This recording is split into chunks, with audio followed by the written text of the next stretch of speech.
guys, what is up? We are now here for the Smackdown watch party and reactions, the go home show to the Royal Rumble. This is going to be insane. You got your favorite Smackdown duo right here, me and Nick from Furious Nation. How you doing, my guy? We got a lot of stuff to cover. How you doing? I am doing very well. Hell yeah, it's a big night, a big weekend. We got Smackdown, the go-home show for the Royal Rumble, the eve of the Royal Rumble, with a Rumble tomorrow night in Indianapolis, Indiana. Lucas Oil Stadium. The road to WrestleMania begins at the Royal Rumble tomorrow. I'm excited for tomorrow. Most of all, we got the men's Rumble, the women's Rumble. We could get some surprises. We got WWE in the house in Indy tonight. I'm excited, man. Yeah, me too. What is up, Blaze? Thank you for tuning in. But there is something we got to address here. Prayers up to everybody who's in that plane crash in Northeast Philly that just happened probably like an hour and a half ago to 2 hours. All I know is that there were 2 doctors on the plane, some family members. So prayers out to everyone who was in that plane crash. It is terrible. And Nick, you got anything to say? All I got to say is my thoughts and prayers and condolences go out to all those affected by the plane crash with the Philadelphia airplane, and as well as before that, the Dallas airplane that was about to land in Washington, D.C. about like yesterday, like a day or so ago, not long ago at all, crashing with that Black Hawk helicopter and several dead. It's tragic, man. I feel so bad for those affected by it and the friends and family of those that unfortunately passed away. That went way too soon. You just can't take life for granted, man. It just goes to show, and anything can happen. I know like crashes like that are very rare nowadays, but I mean, it could happen, and you just can't take life for granted. There's any advice I could give to those out there, be nice to people, because you never know when someone's time could be up. You just never know. So you just be the best you can be every single day. Treat every day like it could be your last, because you never know. Just be the best you can be. And my heart goes out to all those affected by the horrific tragedies the past couple of days. So thoughts, prayers, and condolences go out to all those affected by the plane crashes from the Dallas airplane and the Philadelphia airplane. Yeah. Yes, sir. Appreciate that, Nick. Appreciate that. And it's actually where the plane crashed is right where my family is. Like my family, they're safe and everything, but they know that area well. So it is very, very hard right now for everyone involved. And I don't know if you've seen clips of it, Nick, but it's like all over Twitter. Like everywhere you go, it is there. You know? Yeah. But yeah, it's sad. It really is sad. Like, just not something you would expect, and just it's awful, man. I feel so bad for those affected by what happened. All right. But, hey, let's bring up the mood. The Royal Rumble tomorrow. We got to do our predictions, right? Hell yeah. We're going to start off with the Women's Rumble. So, yes. I think you and I have the same prediction here. So, who you got winning the Women's Royal Rumble? Who you got? Well, I was going Io Sky to win the Royal Rumble. It could very well, but I've read a recent report that Bianca Belair and Rhea Ripley is being considered for WrestleMania. Maybe it's Bianca, and Bianca and Rhea is a big WrestleMania money match. Maybe they have Bianca win the Rumble and move to Raw to challenge Rhea at WrestleMania 41 for the Women's World Championship. They got the Jade Cargill situation to attack her, but maybe they do Naomi versus Jade Cargill at WrestleMania and Naomi goes heel. I don't know if they have Bianca involved in that, but if they don't, maybe we get Bianca winning the Rumble, move to Raw, and switch brands and challenge Rhea for the Women's World title at WrestleMania. I'm going Io Sky to win, but if Bianca ends up winning it instead, I would not be mad at that whatsoever. Right. So plan B. All right. So for my plan A, it's Io Sky. I feel like it's me and you. We agree on the same thing. Everyone's kind of like pushed her off to the side here. It's like, oh, she's nothing to be worried about, but she's one of the best wrestlers in the world. And when I was talking to Joe on the Monday Night Raw watch along, we were talking about this. And we were talking about like our Iron Woman match and who's going to be the Iron Woman. Io Sky is still going to be my Iron Woman for this match. I don't know about you, but I got Io Sky for that and winning the whole dang thing. And my I plan actually B, I hate to say this, I god dang hate to say it. Charlotte Flair. don't tell. Oh my god.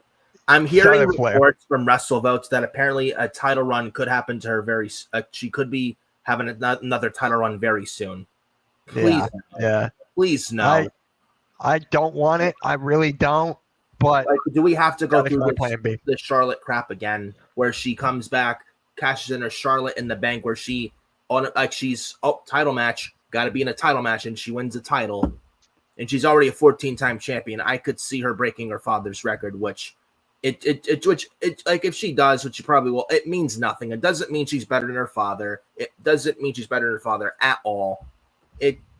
It's just the Charlotte Flair with her just always in a title match and always being champion, hogging the spotlight. It's nauseating. It really is. It just she doesn't need to be champion anymore. Like she doesn't need to be a top one, like female in the division anymore. She's a top female, but not the woman in the division. Like there's a lot of other women who are quite frankly a lot better than her, and like she's had her time. At this point, she should start putting other people over. In my honest opinion, she doesn't need to be a champion or face of a division anymore. No, I agree with you, but that's just my backup plan because I really have a gut feeling. And all right, let's just go to the tag team match. But however, my dark horse for the women, I'm actually picking Lyra Valkyria, the women's Intercontinental Champion. I pick Io to win the Rumble, but a plan B to win the Rumble, Bianca Belair. But my dark horse for the women, I'm picking Lyra Valkyria. If a second honorary, I'm thinking Stephanie Vatcare from NXT, which I think we get some NXT surprises as well as some returns. I think Stephanie Vatcare will be in the Women's Rumble. In fact, I came up with this today earlier. Women who I could see surprise entrants in the Rumble. Same thing with the men. I think Stephanie Vatcare will be one of them. Jordan Grace, no question.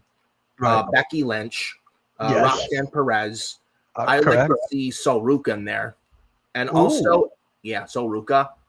And also, a lot of people are talking about this, like, especially today. AJ Lee may be in the Rumble. Yeah, I would love that. Was on Pat McAfee's show earlier today, asked if AJ Lee was going to be in the Rumble. He's like, nah, she's at home with Larry. And then he was like, and then Punk was like, why would she be in the men's Rumble? Why would she be in the men's Rumble? And then before the show, even, I think CM Punk was like, I think there's probably going to be a big surprise in the Rumble, probably for the women, but I can't say who it is. Okay. If he's in the Rumble, man, it's going to be a big pop. Yeah. So, for the tag team match, right, we got DIY versus Motor City Machine Guns. So, I got DIY. DIY winning and retaining because they just got the dang on things. But here's a little fact. I think you told me this, and a lot of people said this on Twitter or whatever. The tag teams have not been defended. The titles have not been defended since WrestleMania.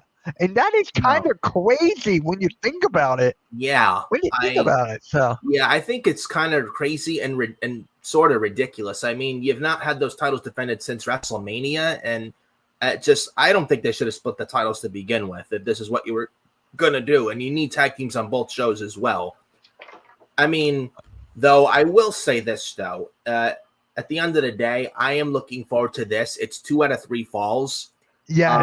The Revival and DIY. If you remember NXT TakeOver Toronto #1, November 2016 Survivor Series weekend in Toronto, Canada, you had DIY versus the Revival for the NXT Tag Team titles in a 2 out of 3 falls, and that's where DIY won the NXT Tag Team Championships and a banger match. I'm hoping to get that sort of thing on tomorrow with the Guns and DIY. Yeah. The DIY, dude, that heel turn, it added so much meaning to the run. It added so much meaning, and no one expected it. We thought it was going to be like one of them turn heel, but both of them did. And then now we got to talk about the Kevin Owens and Cody Rhodes title match, the ladder match. Cody Rhodes is winning. Yeah. They're going to win the show like the Rumbles, but I think but I don't see Kevin Owens winning. I think Cody retaining. He's going to grab both titles, and I think either Randy Orton or Sami Zayn gets involved, and ends up winning, which I could see. It's interesting that Sami Zayn's now involved in this, dude. Right. Yep. But do you think they keep the current WWE Championship big logo design, or do you think they go to the eagle design after all this is said and done? I think they'll keep it. If they change it, awesome. But I feel like they're gonna keep it. So let's just talk about the men's Royal Rumble. Yes. So many directions you can go. So many directions. I got Punk winning, and my backup is Cena. After what we saw Monday at the end of Raw from Monday night with CM Punk and Cody Rhodes, you're not going to do that and not have CM Punk win the Rumble. I think there's a very good chance he does win. And then for John Cena, he gets the win for the Elimination Chamber. Yeah. That's what I think they go with. Yeah. Or I could be wrong. Maybe, and they tease The Rock, the 3-2-1.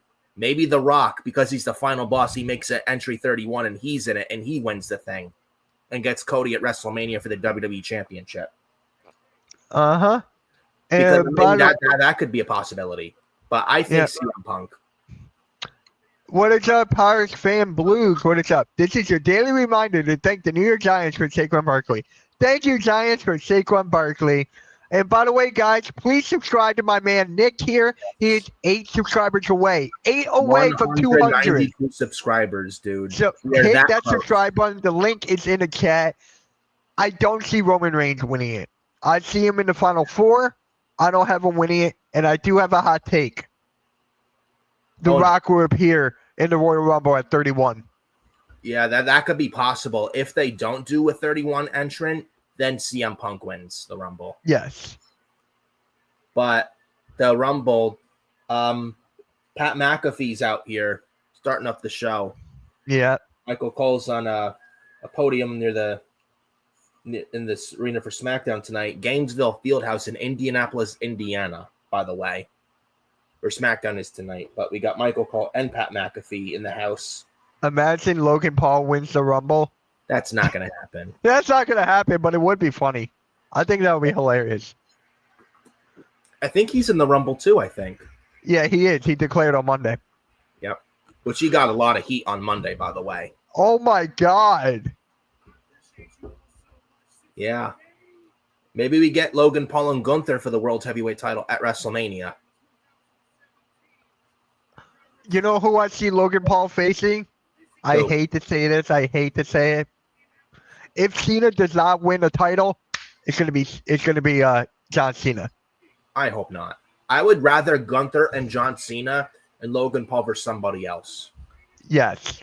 Or maybe we get Logan Paul and Gunther and Cena doesn't challenge for a title at all at WrestleMania and faces somebody else. Yeah.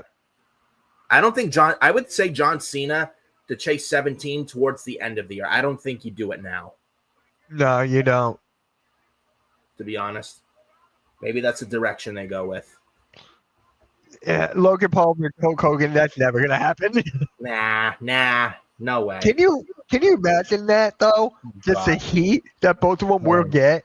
Oh, God. It's not going to happen. The whole crowd would hijack the whole fucking match if that happened at WrestleMania. Yeah. He thinks Joe Hendry will be at 30. I don't think he'll be 30, but he'll definitely be in there. Yeah. If you're going to have him in there, I would like to see him in the face-to-face with John Cena. You got to do that. You got to do that. It would be interesting, man. Though I do think with the WWE and TNA partnership, we do see some TNA presence in the Rumble. I'm thinking from TNA, as far as both Rumbles are concerned, Masha Slamovich would be interesting, but she's been feuding with NXT's Cora Jade as of late over the knockouts. Yes. In fact, Cora was in action last night on Impact, which I thought was a decent show last night. You know who I could see in the Rumble as well? And maybe into the Hall of Fame? The Hardys.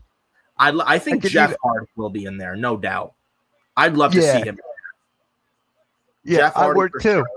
Have Jeff and Punk at a confrontation in the Rumble and their history from 2009, SmackDown summertime.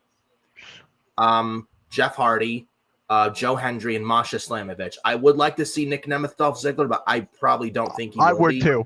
reports, I would but too. that would be a nice surprise if he wasn't. Oh, the first hour of SmackDown is commercial free. Yes. Yep. I Yep. just remember that.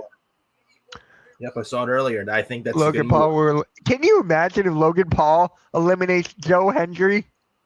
Oh, the heat he would get, and though Denise would probably be ecstatic. Yeah. And I hey, know what is up, man? But what is up, bro? How's it going? Hit that like. You're on the network side. Mitch, imagine Denise on here tomorrow and she hears Joe Hendry come out. Oh, believe me, I know. I know. Hashtag EBC. Hit the like, hit that subscribe. You're on the Hardcore Sports Network right now. And then make sure you subscribe to my man Nick, bro. There's a link. How do you feel that SmackDown, it's first hour commercial free? I love it. I like it. Like it's just the every 4 minutes commercials. It's please. I can't take that. It's already better than SmackDown last week. Well, I don't know if it's too soon to say that with this show, but they still don't need to be 3 hours. But they got Joe Tessitore in the ring and introducing Kevin Owens. Yeah.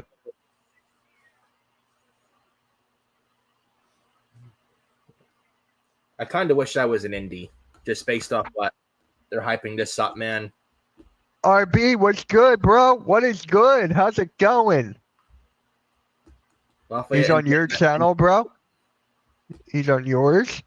Hit that like, man. Hit that like on Nick's channel. I already know you're going to. And also, guys, I want to bring this up. Last week, the YouTube shorts from SmackDown last week, bro. Yeah. What is it, like over 750 views? That is crazy in that short amount of time.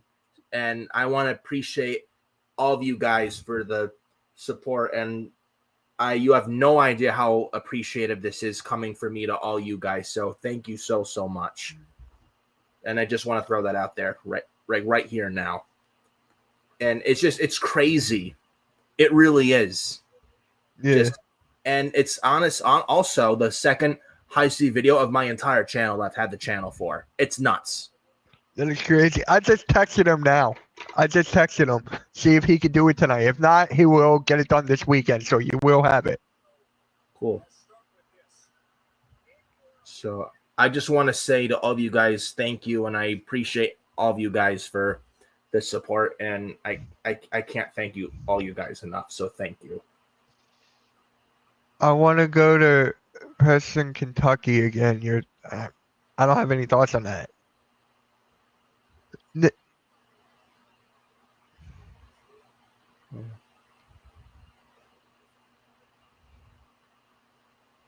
I'll address your comment in a second after this Kevin Owens promo.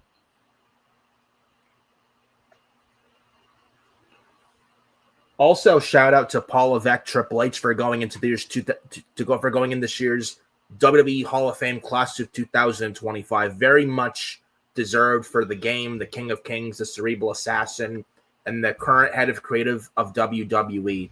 Much respect goes out to him, and absolutely deserves to go in this year's Hall of Fame. He's done it all. He's been a part of DX, Evolution, a decorated singles wrestler, multi-time world champion, 2-time Royal Rumble winner, a King of the Ring winner, Triple Crown and Grand Slam champion. He's done it all in this business. And now he's the head of creative of WWE on the main roster on Monday Night Raw and Friday Night SmackDown. So congratulations to Paul Levesque, Triple H, for going into this year's Hall of Fame. So I just want to throw that out there as well. Congratulations, Triple H. We'll talk about that more during commercial breaks when they hit 9 o'clock. Yeah. So maybe during a match if a match is not good. Ah! Man, Kevin Owens, savage like he is.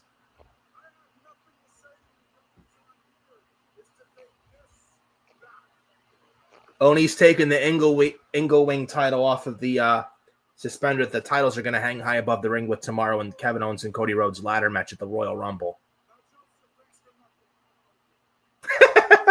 Kevin Owens says, thanks for nothing, Joe Testor. I'm out of here. Oh! CM Punk in the house from Raw. I mean, it is the eve of the Royal Rumble. CM Punk. So I guess that makes sense. I did not expect this. I agree with you, RB. I agree with you. They need to put a title on Kevin Owens. I agree with you. Can you imagine if KO wins it and then Cody has to chase it to get it back? I can see that happening. What? I think it's better with Cody chasing, honestly. Yeah. I don't hate Cody as champion. He's done a decent job as champion. He's not done bad at all. He's done a good job with it as champion, but I think it's the better story with Cody chasing than Cody holding. Yeah. So if Kevin Owens were to somehow miraculously win tomorrow, I would not be mad or upset with that whatsoever. I wouldn't. And it opens up a lot of possibilities. So, I mean, I think Cody wins. Either way, I'm not upset whoever wins. But if Cody wins, I'm okay with it. If Kevin Owens wins, I have no issue with it at all. So, there's the possibilities are endless with this. Just like the men's Rumble. It's crazy. Yeah. I hate predictability, and now we're not getting predictability. It's perfect. This is probably the most unpredictable road to WrestleMania we're getting this year. I don't know if it's supposed to be a good thing or a bad thing.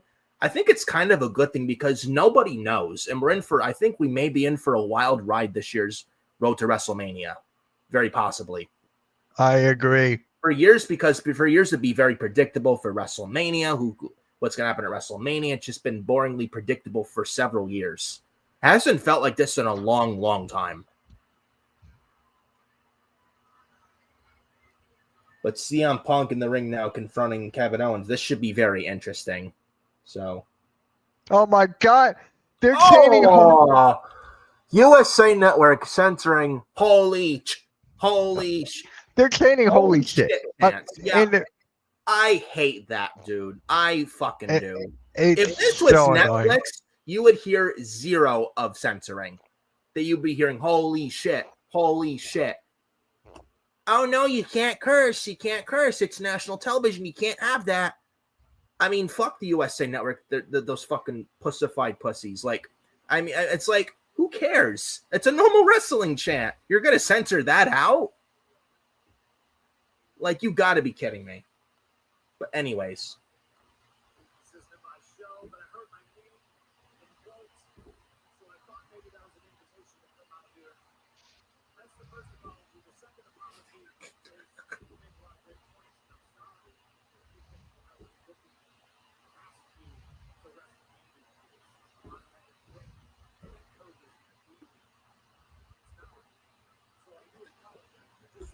Imagine if Cody and Punk is the main event of Night 2 WrestleMania 41 for the WWE Championship, and it's two of the biggest names from AEW, and how rattled Tony Khan would be if that were to happen.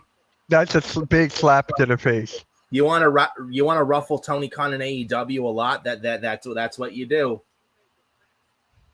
I mean, if that happens, dude, I'm telling you, Tony Khan is getting those tweets on X ready to go.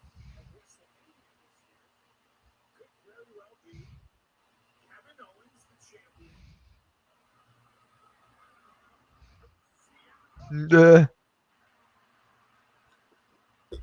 haven't fought each other since Ring of Honor, so there's that. Yeah, Kevin Steen and CM Punk in the Ring of Honor days.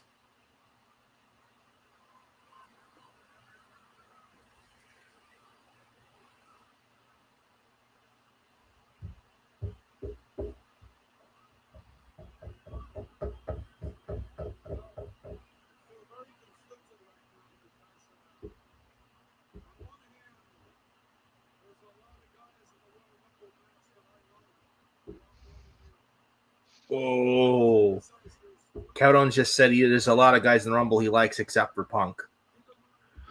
John Smith, what is good? What is good, my guy? How's it going?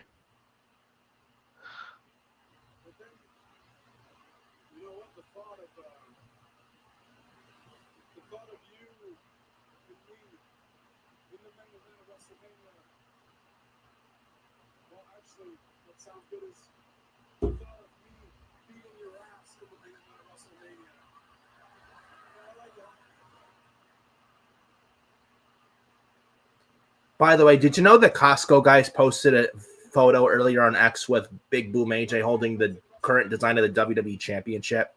Yeah. Apparently, I think Tony Khan probably made them delete the tweet. It's gone? I think it is. I see someone, Heel Uzi on X, an hour ago tweeted out, Tony Khan made the Costco guys delete the tweet with laughing emojis. If he made them delete the tweet, that wouldn't surprise me because Tony Khan is petty. Yeah.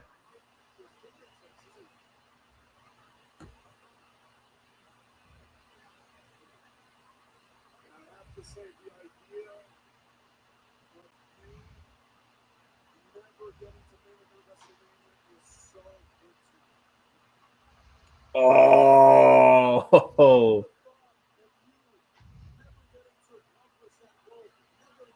Kevin Owens, man, says he's happy CM Punk hasn't main evented WrestleMania yet, man.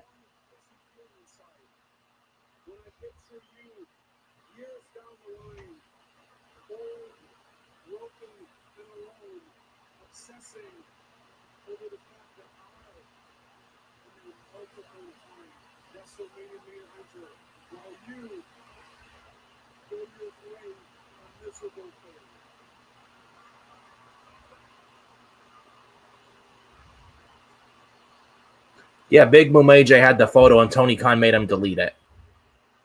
Because I saw it on TikTok.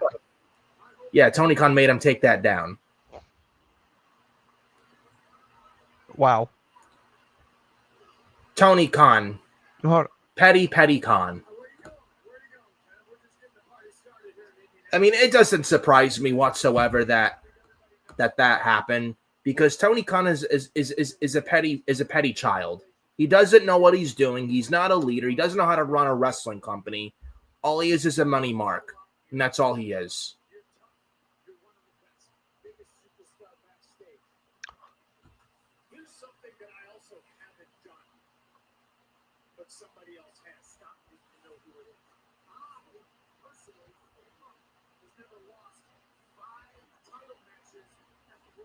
Damn. Oh, Punk throwing shade at Owens, man.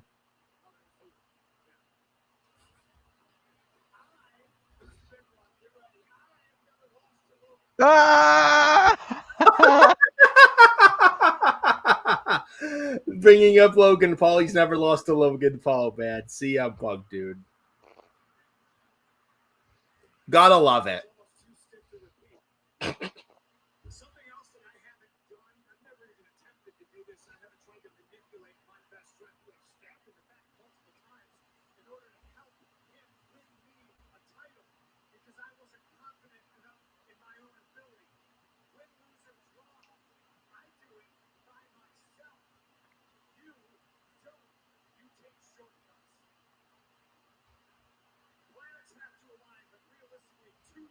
Do y'all think Dolph Nick will show up in the Rumble? I think it's a 50-50. I think he will.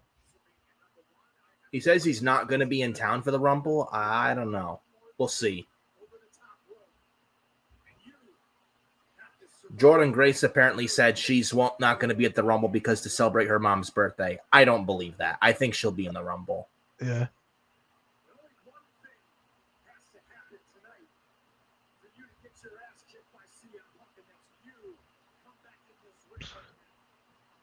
Ooh. I'm loving this confrontation with CM Punk and Kevin Owens, dude.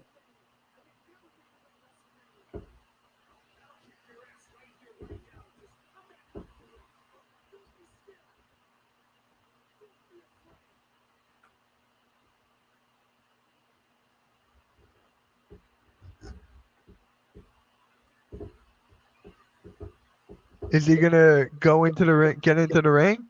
Nope. Nah, he's not. Predicted it. Kevin Owens walks away.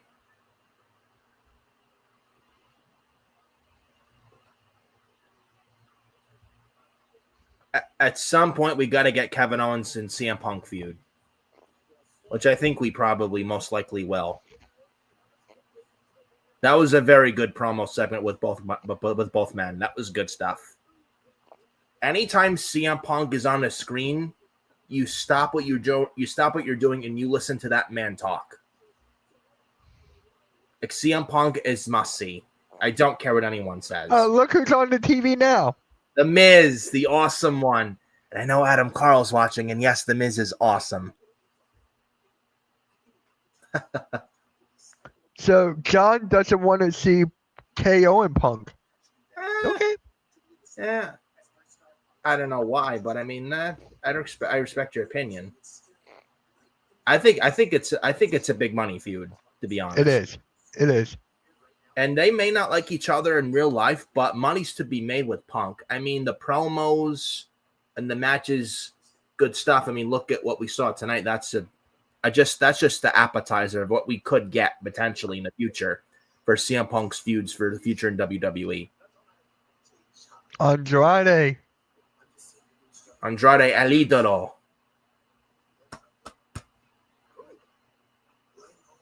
I think he's going to be in the Rumble, to be honest. I think he's been in the Rumble.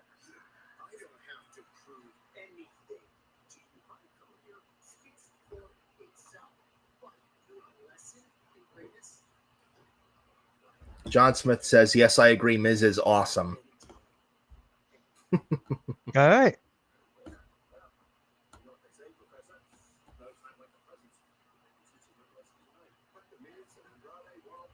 Miz versus Andrade tonight, one-on-one here on Smackdown. Not mad at it. It's an easy win for Andrade. Yeah.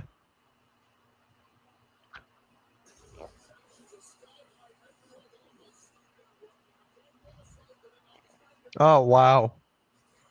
Yeah, 8-man tag tonight. DIY and Pretty Deadly against the Motor City Machine Guns and Los Garza. 8-man tag tonight. We also got Liv Morgan versus Naomi. We got Jimmy Uso versus Carmelo Hayes. We also got the women's U.S. title match tonight between Chelsea Green and Michin as well. Jimmy Uso against Carmelo Hayes. Yeah. And guys, everyone do me a favor. Please go and subscribe to Hardcore Play and Rewind. It's a Hardcore Sports Network second channel where we have gaming, movies, podcasts, or whatever. Go subscribe to that. Yes, and we are looking at the YouTube studio algorithm. Still about 8 subscribers away from 200, so definitely go subscribe to Furious Nation. If you're new here, go subscribe to Furious Nation if you haven't done so yet. It would be greatly appreciated as it would help the YouTube algorithm, and it would be overall very appreciative of all of you guys. So definitely go subscribe to Furious Nation if you haven't done so yet.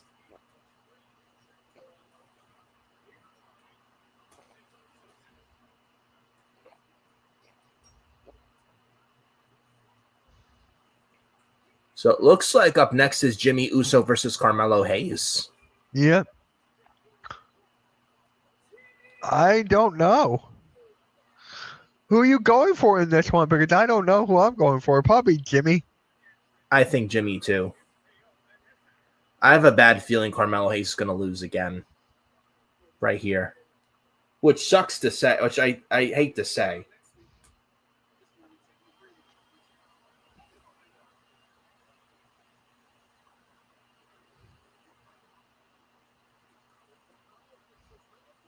And of course,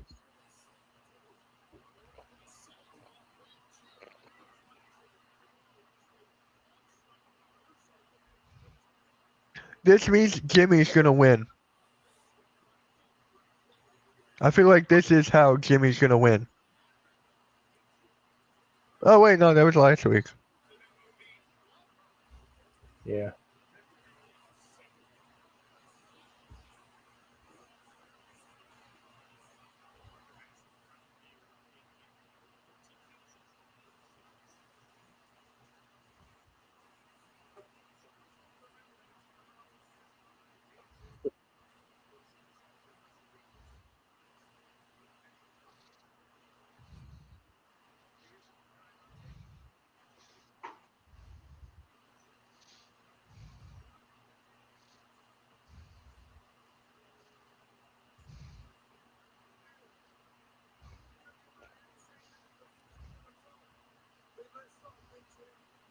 Carmelo Hayes getting promo time.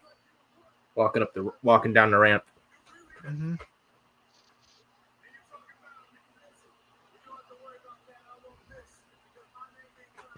Damn. Oh.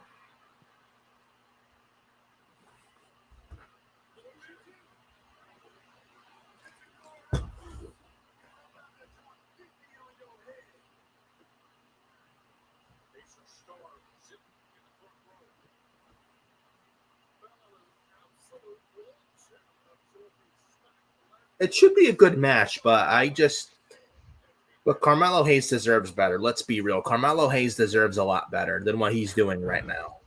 Yeah, John, I agree with you. Miz is like a company man. It's like a WWE's plan B in case someone gets injured.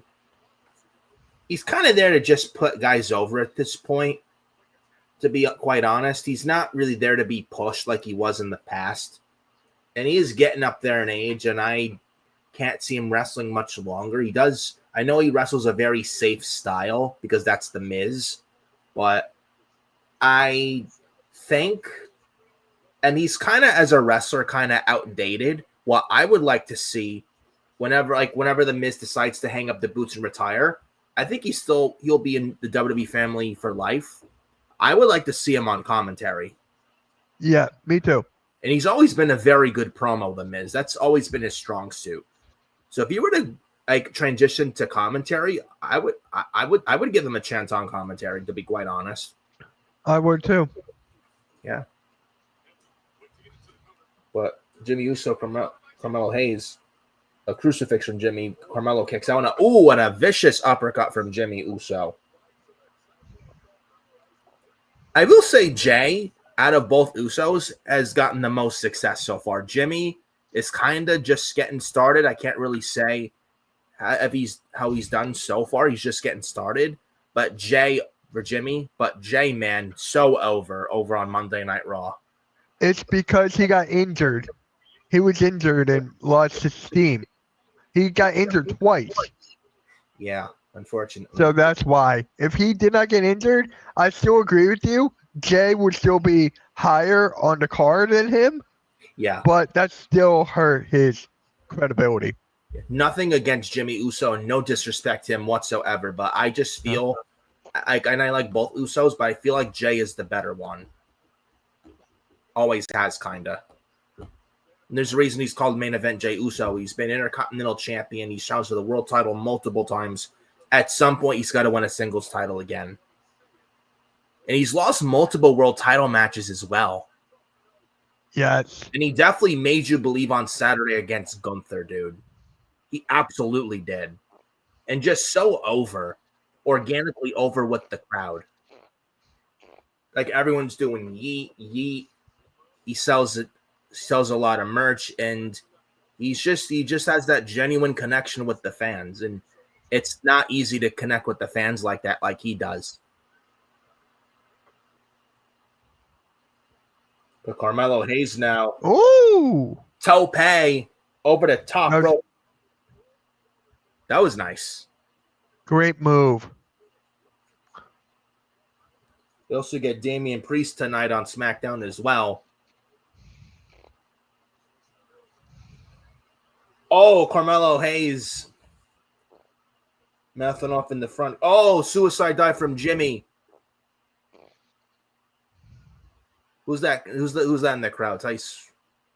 That's Tyrese Halliburton. He plays basketball for the Indiana Pacers. He's their best player.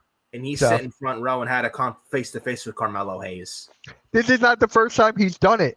Jalen Brunson, this goes back a couple months ago when they were in New York. It was him and Brunson that did it.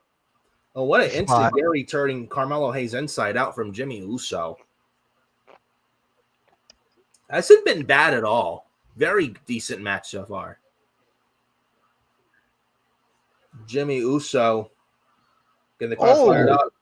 Oh, missed the hip attack. Carmelo Hayes moves out of the way. But runs right into a Samoan drop from Jimmy Uso. Cover 1, 2, kick out. Near fall.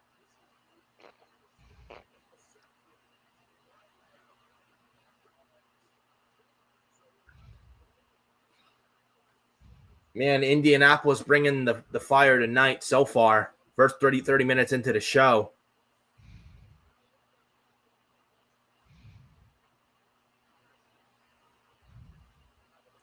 Dude, have you seen photos earlier today of that Royal Rumble Superstore in Indianapolis? Yes. Pretty nice, huh? Yeah.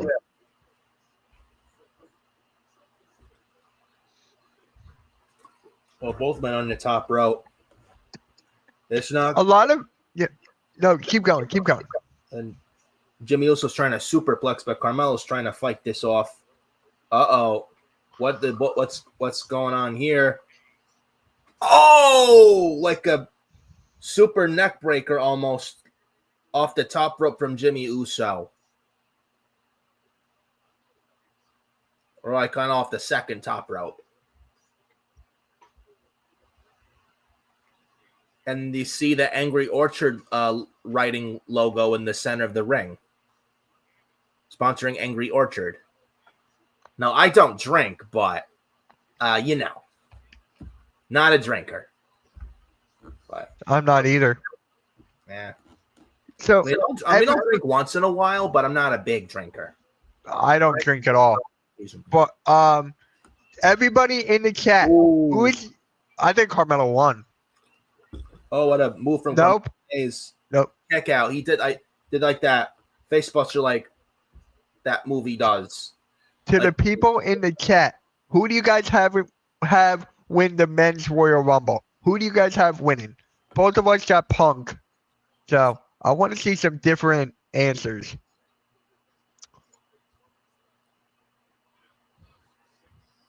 You know who Joe had winning the women's Royal Rumble? Who? Sonya Deville. What? Nah, Sonya Deville. She ain't winning a Rumble. No way. I don't see it, but that's a very dark horse. I like it because it's outside the realm. It's different. It's outside. I love it. It is, but yeah. I think you could say that, yeah. But another near fall in this match as well for Jimmy Uso. Super kick right on the button of Carmelo Hayes. That was close. Yeah. I think, honestly, this match, the second match between Jimmy and Carmelo, is better than their main event match from last week. Yes. I don't know about you, but I kind of felt like their main event match last week on SmackDown felt kind of rushed towards the end. This one feels it's a better crowd. They're alive. I think it's much better with their match here tonight than last week.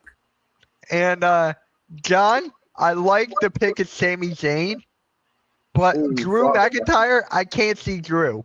I can't. I have him going up against Roman Reigns at Mania. I think so. I think that's where they go as well, and I have no issue with that at all.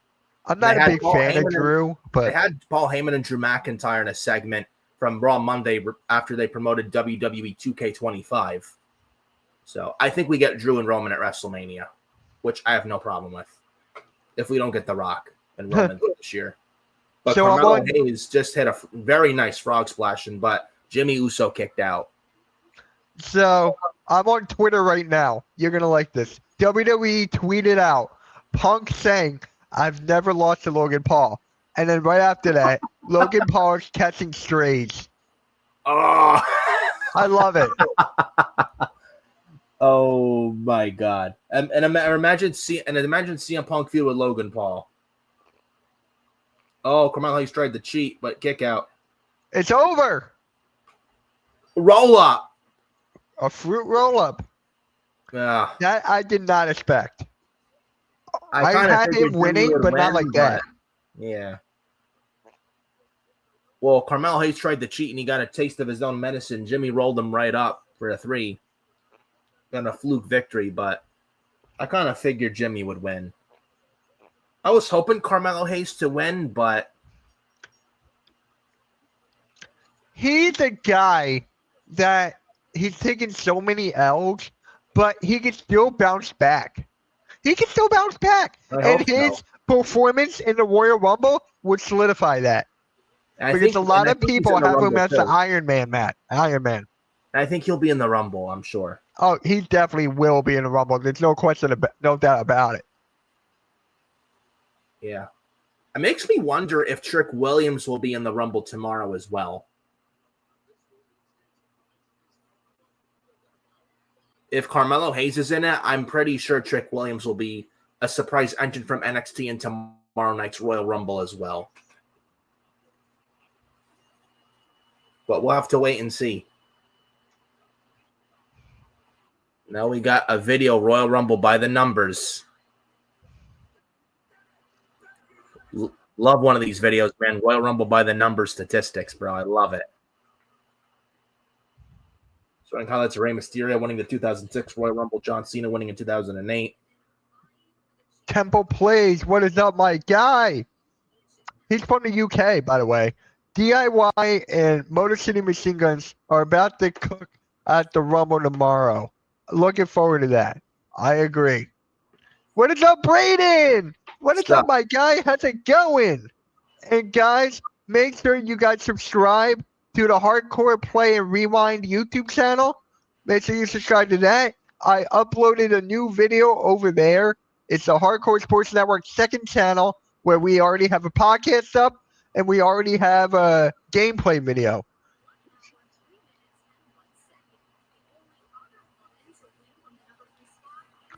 Oh, they're talking about Bianca. And then Bayley holding the longest time spent in one women's Rumble.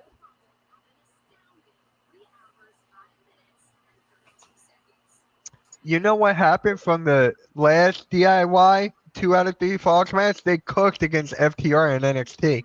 They did. That match was incredible. Yeah. That match was incredible.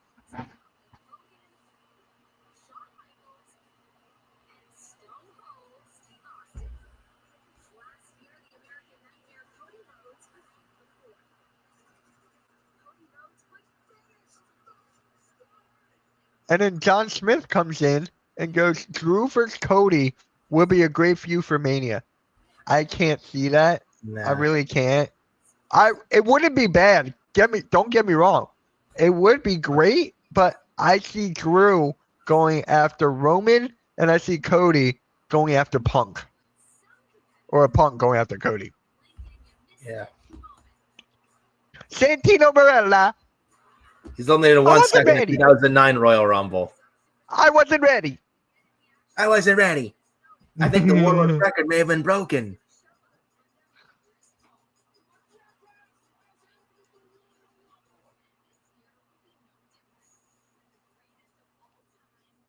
Man, John Cena in that 2008 Royal Rumble was something special. Yeah. In Madison Square Garden in the Big Apple.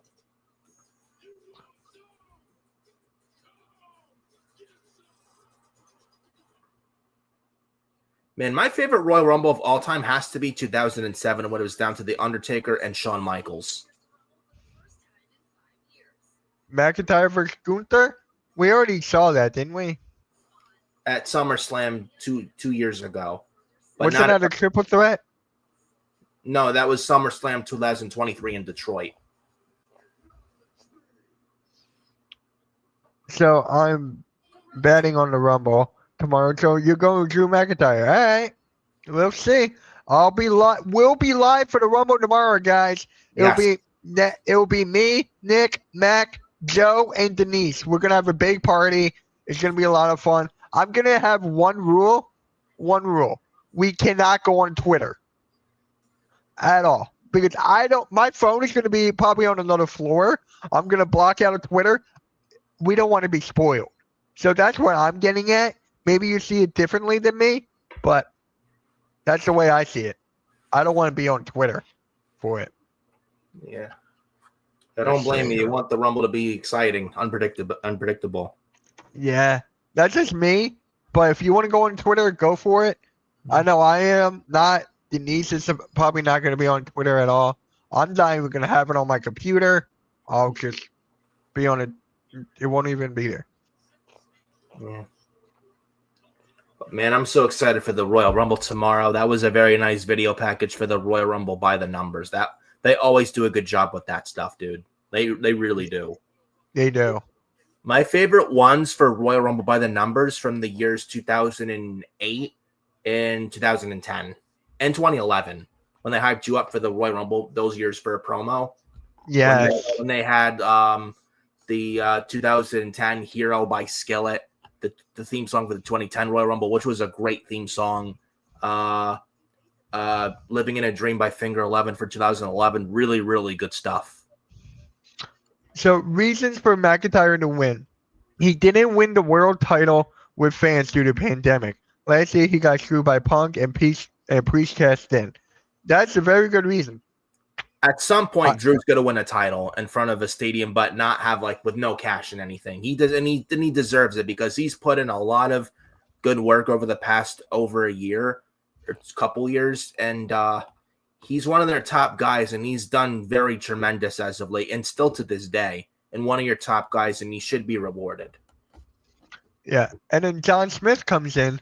I just don't like how WWE put Cena to come out late when he won the Rumble. I like it when someone goes for a while, builds. I like that too. Look at the Rey Mysterio, for example. For this year? No, I'm just saying when he won the Rumble. Yes, in 2006, he entered at number 2. Yeah. Rey Mysterio. That was, he went the full mile. That was incredible. When he lasted over 62 minutes, 12 seconds, that was absolutely incredible stuff, bro. That was really crazy. Was. And it was down to him, Triple H, and Randy Orton in the final 3 as well. Really, really good stuff. So final 6. His final 6. McIntyre, Rollins, Punk, Roman, Cena. Why does everyone have Sami Zayn in the final 6? Well, I mean, everyone he could be. I see Jay over Sami. I'm predicting the final 4, though. I think Punk, Cena, Roman, and then if I had to pick a 4th one, it would have to be Drew McIntyre. So this is mine. Because The Rock, I feel like The Rock is going to join. So be in. I got Cena, Punk, Roman, and The Rock. I mean, that's if The Rock's in it. Or if he introduces entered 31 because he's the final boss, then it would make sense. Especially that first Raw on Netflix, he wants to be having a drink with Cody Rhodes and be buddy with Roman. It just The Rock was telling Cody, "Don't break my heart," and then not happy with Roman Reigns and with the with him losing to Cody at WrestleMania. It's what was even the why what he did on the first Raw on Netflix. At least him winning the Rumble would make up for that. Yeah. And it would probably make a lot of sense. And it would get sympathy also for John Cena because it's his retirement year, and probably sympathy for Punk because The Rock is the final boss, and it just makes sense. And Cody and Rock is a big match. Yeah. And John, I agree with you here. I agree with you. I mean, if there's any time to do it, just do it now. Oh, well, why don't you build towards your future? Why do you have Rock steal spotlight away from talent who's more deserving than him? Why would you have him win the Rumble? Right. First of all, the story they've had the past year with Cody and Rock and the Bloodline, it makes sense. And do you do Rock and Roman now with not even any heat, no interactions, nothing? Or do you wait on that and do it for next year's WrestleMania, wherever that's held? Yeah. You know who I see?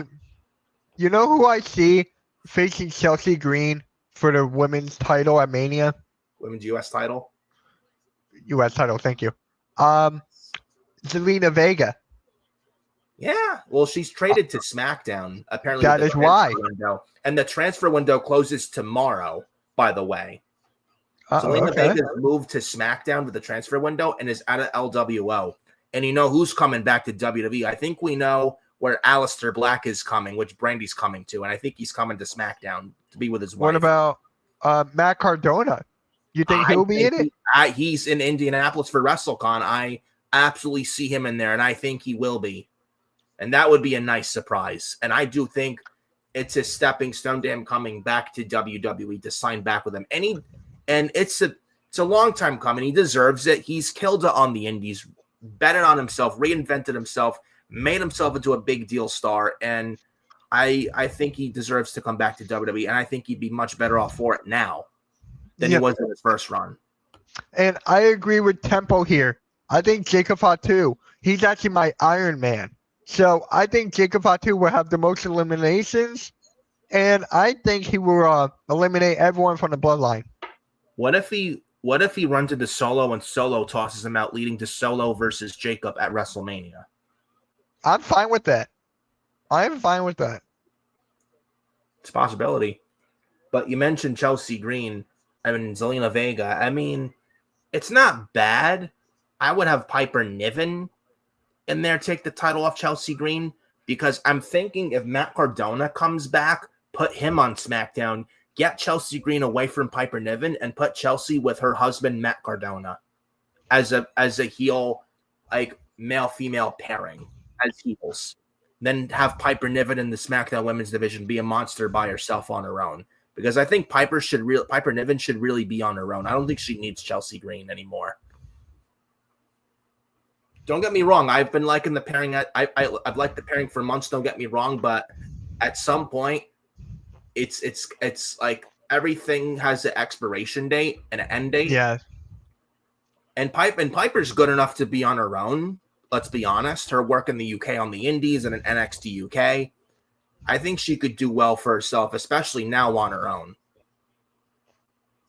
Well, now we're putting her in the mid-carder main event in the SmackDown Women's Division as a legit solo act for Piper Niven. Mm-hmm. Well, Michin and Chelsea Green for the Women's U.S. title. This is their third match over the Women's U.S. title. So nobody is picking Roman to win the Rumble?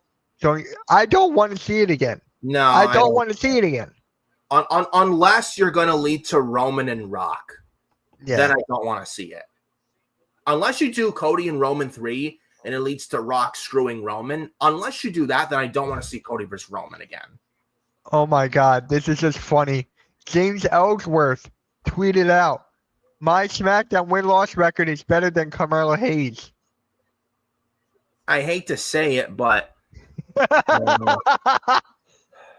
it's a shame what they're doing with Carmelo Hayes on SmackDown. It really is. He deserves so much better.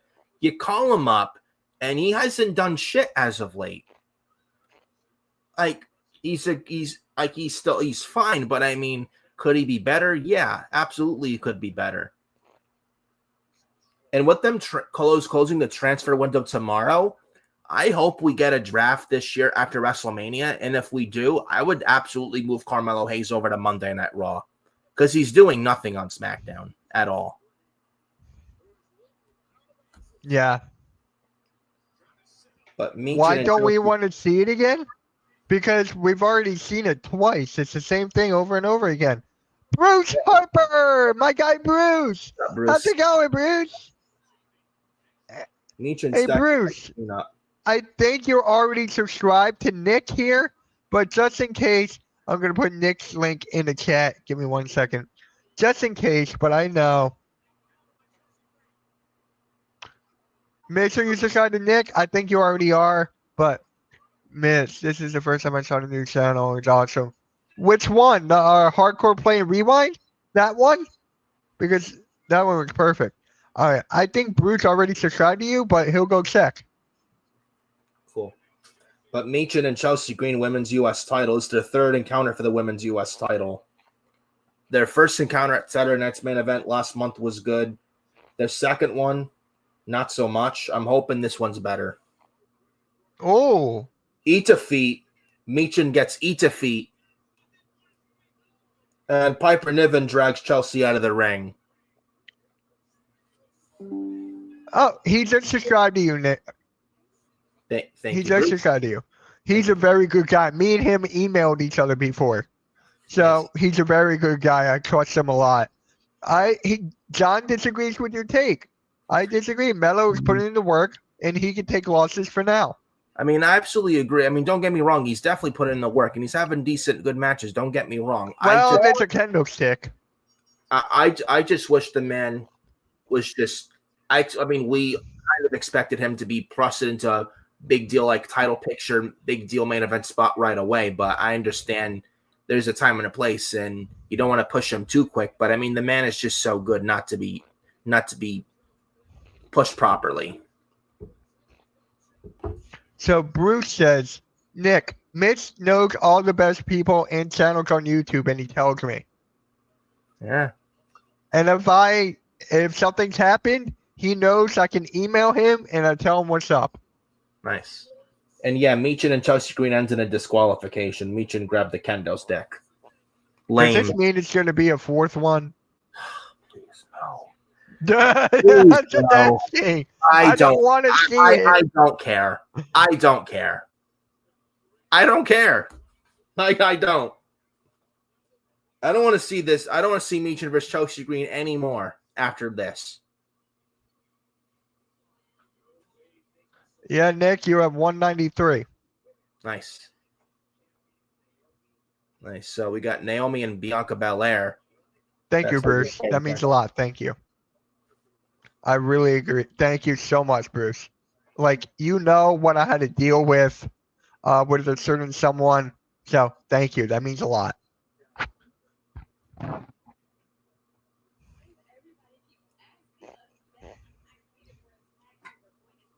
Mitch, I am really excited about the Super Bowl and feel Howie's amazing to build another great team.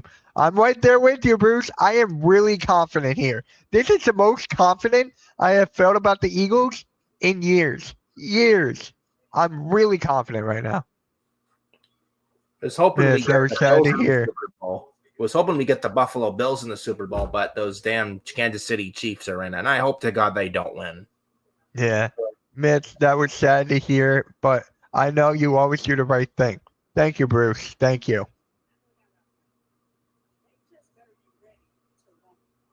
You know, it'd be kind of cool. I don't see this happening at all.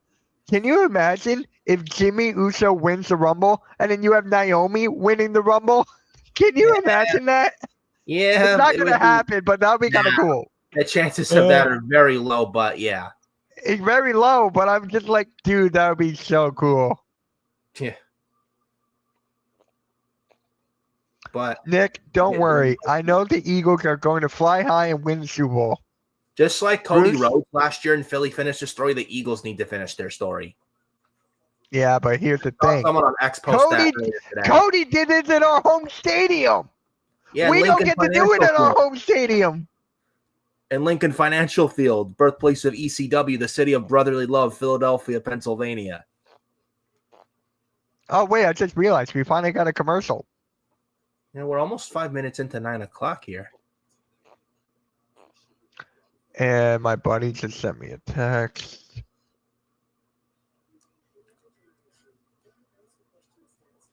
Now they have a commercial for Taco Bell and their new pulled twin burritos.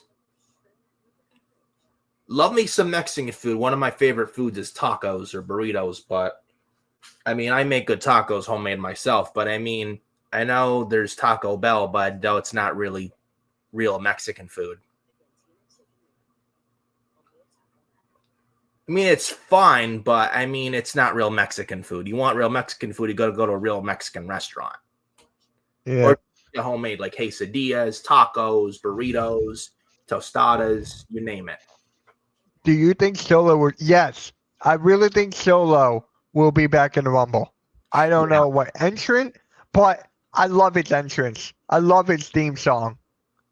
Taking it all. Sell the score. Taking it all. So, who do I think is the number one WWE wrestler right now? Cody Rhodes. I don't want to go Cody, though. I'm not going to go Gunther. I know. I'm thinking Punk. I'm really thinking Punk right now. I won't argue with you on that. Yeah. Reigns, I'm good with Reigns as well. But I'm going to go with Punk right now. Yeah. Cody, it's the same thing. It's the same song and dance. I'm getting kind of tired of Cody. So maybe Kevin Owens should win tomorrow and have Cody chase. Because and it is true. Yeah. It's better with Cody Rhodes chasing a title than being a champion. That's always the better thing in story. Because don't get me wrong, Cody's been a fine WWE champion. He's done some well work. Don't get me wrong.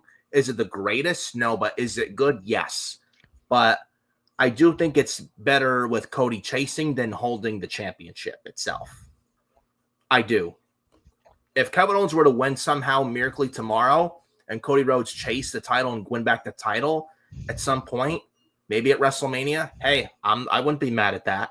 I think it would make for really, really good television. I don't think we get it, but just my opinion.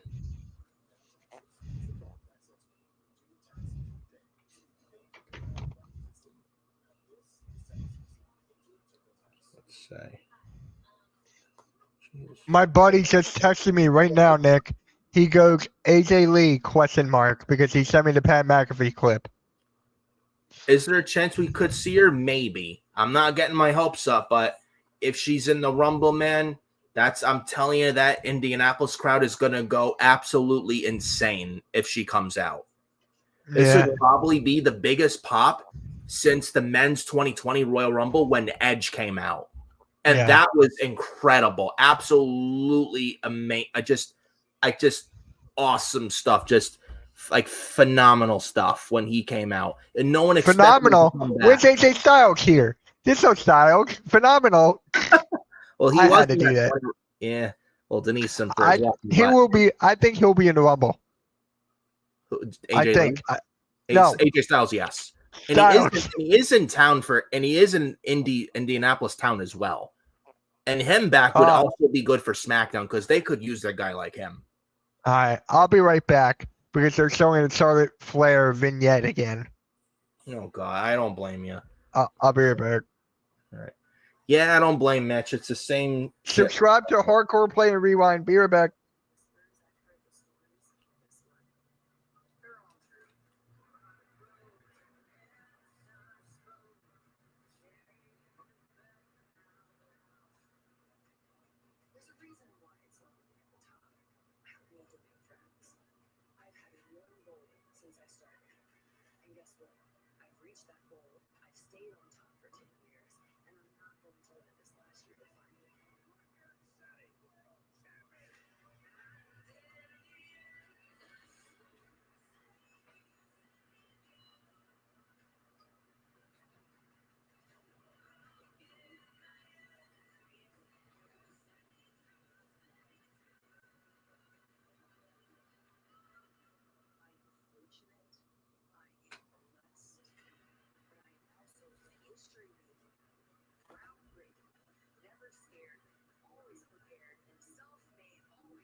Stephanie McMahon in the crowd.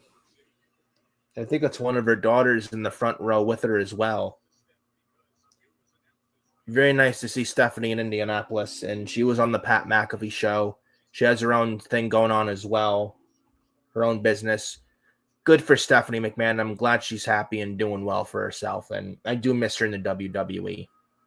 I think at some point we get her back in the fold of things, maybe, but I am very happy she's doing well for herself these days. But Charlotte Flair video package. I mean, she's same old song and dance. She'll be in the Rumble. I hope to God she doesn't win it. But we got Damian Priest coming out. I think he is a guy who will definitely be in the Rumble. I don't think he's announced for the Rumble just yet, but I think he will be in the Rumble. It's about to come out. Most likely a segment. And it's probably announcing himself for the Royal Rumble, which wouldn't shock me. Yeah, in-ring segment with Damian Priest. He's not wrestling, just an in-ring segment. Still very glad he's on SmackDown. He needed to get away from the Judgment Day, and he's done everything there was to do on Raw. And it feels like a breath of fresh air with Damian Priest on Friday Night SmackDown. And the fact he's never been a part of the SmackDown roster before and being on the main roster for about 4 years, and all those 4 years, he's the first 4 years on the main roster, him being on Monday Night Raw, and now he's on SmackDown. It feels fresh, and like I said, he's going to do very well for himself on SmackDown. I truly believe that.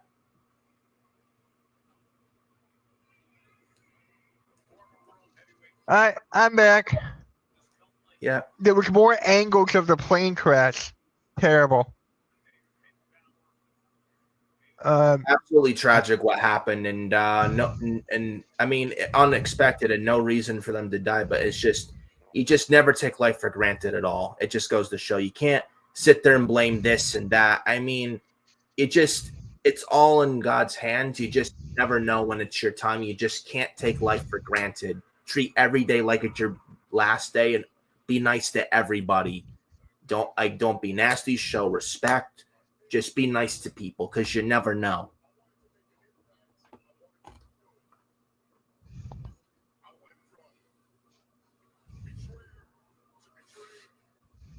Damian Priest having a promo segment now. I'll tell you, he's really coming. Damian Priest has really come into his own for months now. Yes, he has. Bangers with Gunther, really good matches though. Him feuding with Judgment Day after being kicked out. It felt like never ending this feud with Judgment Day, but he's had really good matches with Finn Balor. They had a really good street fight a few weeks ago on Monday Night Raw in San Jose, the main event. With that said, Raw. He's been U.S. champ on Raw, Mr. Money in the Bank tag team champion, world heavyweight champion. He's really come into his own. I'm glad he's on SmackDown now. It just feels like a breath of fresh air with him on Friday nights. I know. Where's Finn Balor, though? Hell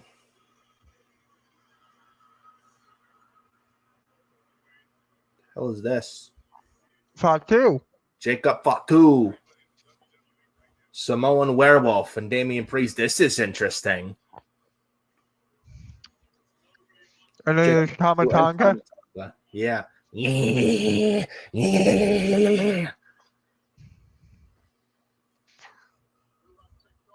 Jacob Fatu, all business, marching down to the ring. Not taking his eyes off of Damian Priest, and neither is Priest taking his eyes off of Fatu. Now, this is an interesting match. Damian Priest and Jacob Fatu. I feel bad for Tama Tonga. He's just there off to the side. Yeah. And Tongaloa's still out. So is Bronson Reed. Yeah. Oh, he's not in the bloodline. He should be. Yeah. He's out with a broken foot. He's missing WrestleMania, which is a damn shame.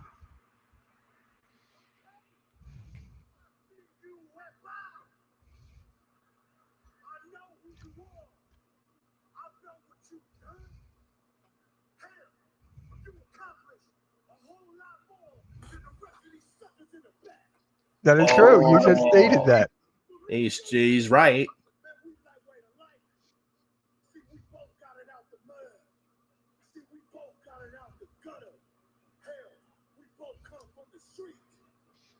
It's true.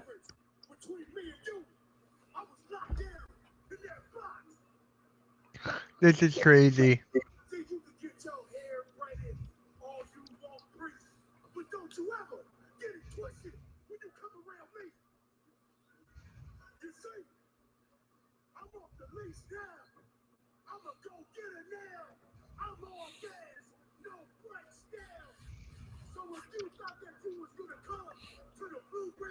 And make a name for yourself. Hell no.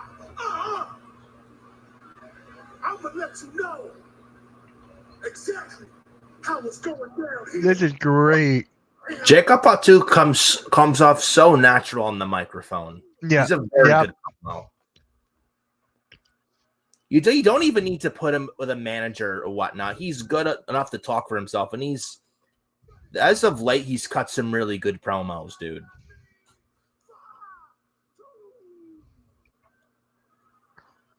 Are we going to see this match tonight?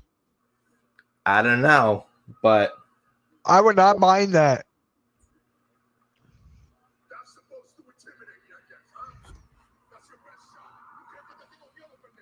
The hell? The hell? Spanish. Yeah.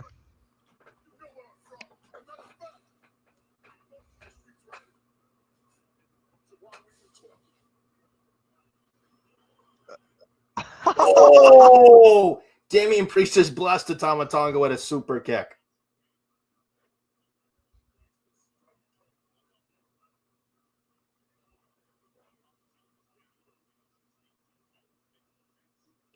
Oh my gosh. Uh-oh. We're going to see this tonight. Mike dropped the vest off. Here we go. Priest fought two face to face. Two monsters, two bulls at it right They're here. bleeping out holy shit again. Oh my god. Can we not censor out the holy shit chants, please, USA Network? Please. Like, you don't, like, what is the need for, especially a segment like this, the need to bleep that out? Why? If this was Netflix, you would see zero of the censoring. Zero. Which is why I can't wait for Smackdown to get off USA Network eventually to go to Netflix, which they're going to be on anyway. Like, it's they've done it twice so far in an hour. It's ridiculous.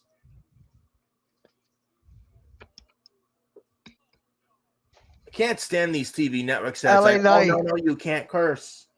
LA Knight. LA Knight. Yeah.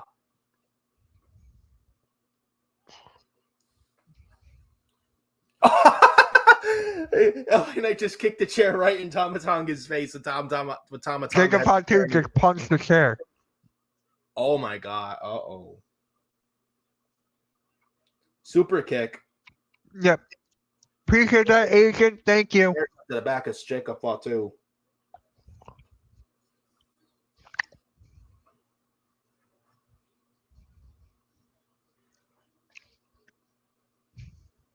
We're going to get a tag team match, I think, now. Well, not now, but maybe later on. Yeah.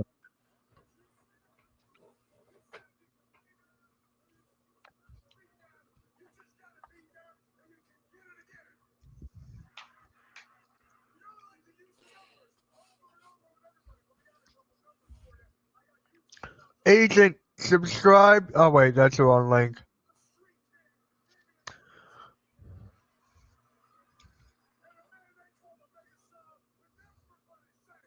LA Knight. Yeah. Agent, subscribe to the Hardcore Play and Rewind YouTube channel. There you go.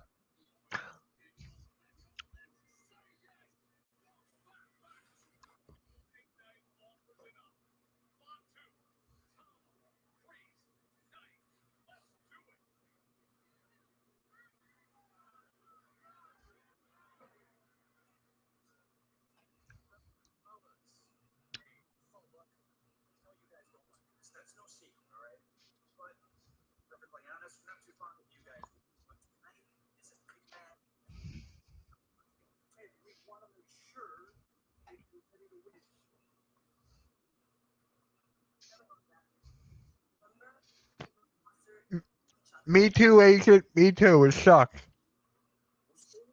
Yeah. Santos Escobar. Backstage with Los Garza.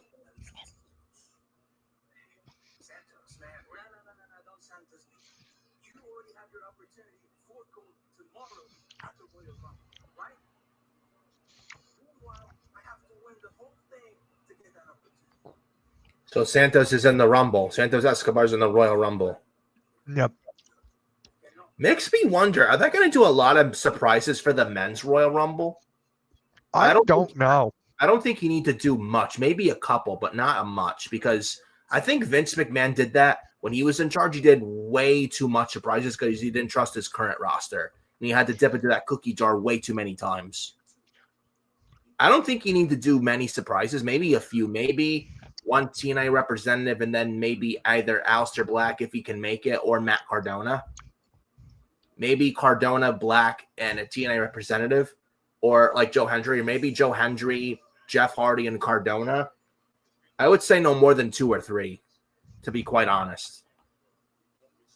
I don't think you need to really stack that Rumble with so many surprises. You really don't. It'll kind of take away from the current roster.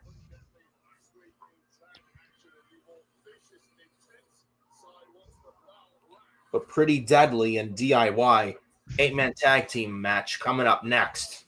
against Los Garza and the Motor City Machine Guns. Yeah.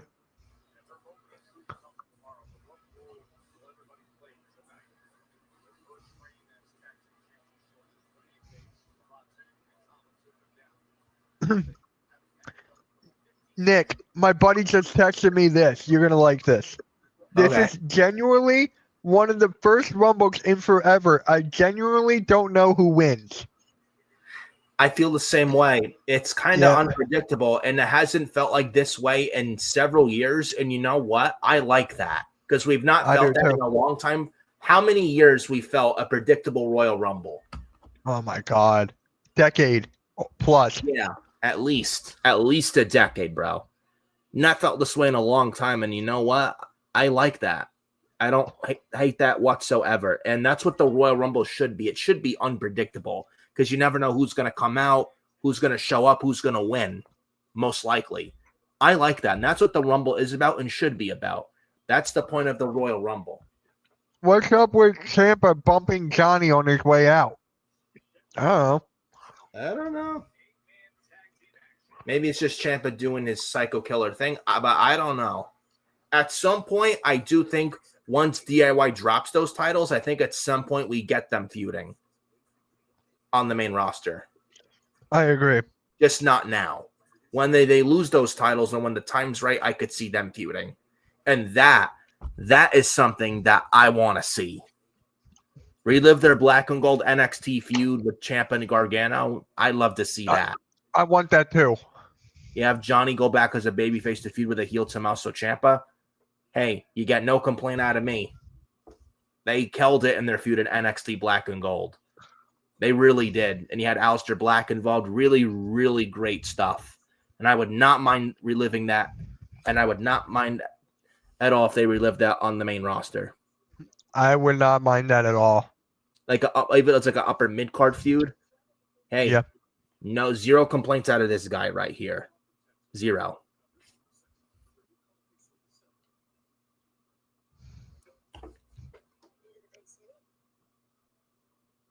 Dude, did you know on this day 15 years ago, the 2010 Royal Rumble?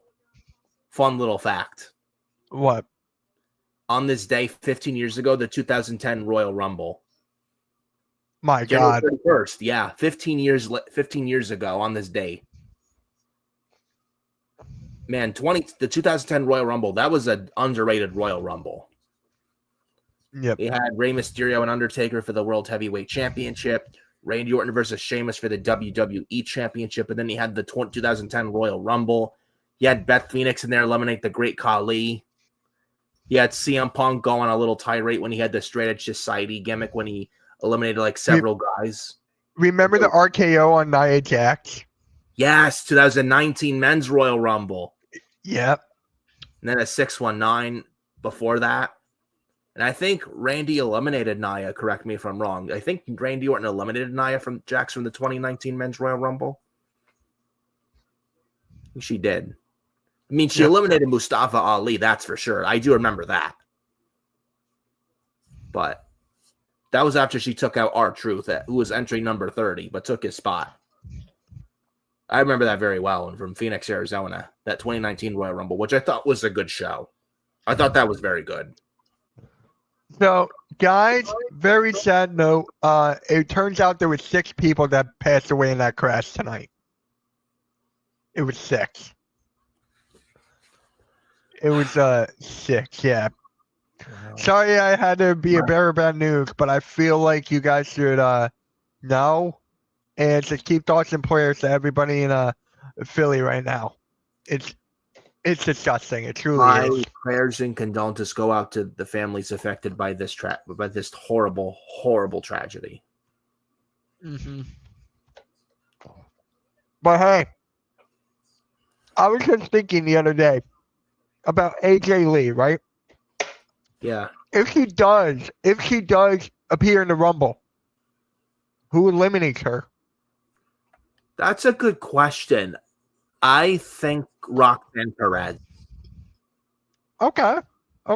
Roxanne Perez. And maybe if she's in and if she decides to sign like a part-time special attraction deal with WWE, maybe we get Cora Jade and Roxanne Perez at WrestleMania 41 in a tag team match versus Bayley and AJ Lee.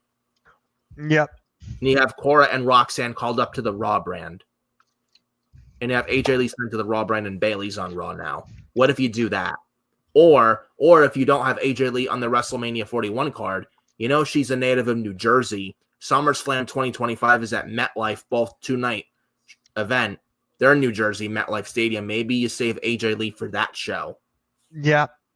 And also, we talked about this last week. I think Nikki Bella is going to appear in the Rumble. I didn't even think of that, but there is talk she may return to the ring for one more run in the WWE. But we'll see. I don't know how I feel about it, but we'll have to wait and see. Right. I do feel bad for what happened with the divorce she went through. I feel really bad for her, though. The domestic violence she went through. I do feel terrible for her.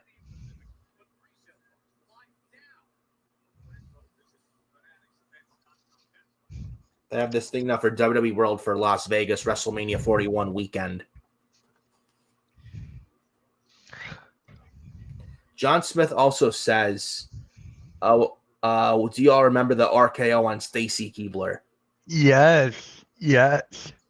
Wasn't that before Randy Orton's WrestleMania 21 match with The Undertaker? And that was where Randy turned heel. And he was like a heel for 5 years until 2010?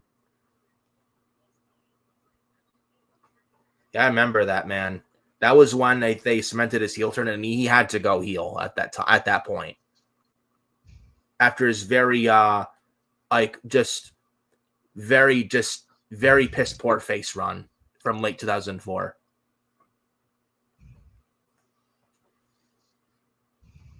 Now we got the Motor City Machine Guns, Alex Shelley and Chris Sabin coming out.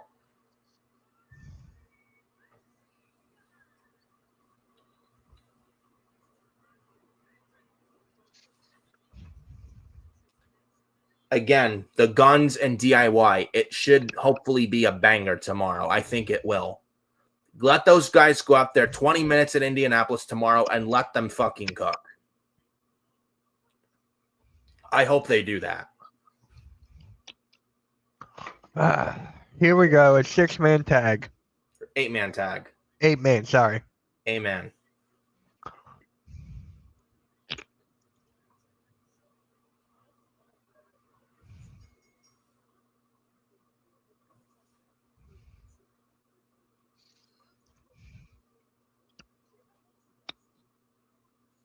So, 8-man tag. Alex Shelley and Tommaso Ciampa start this match. Or tag into Elton Prince of Pretty Deadly.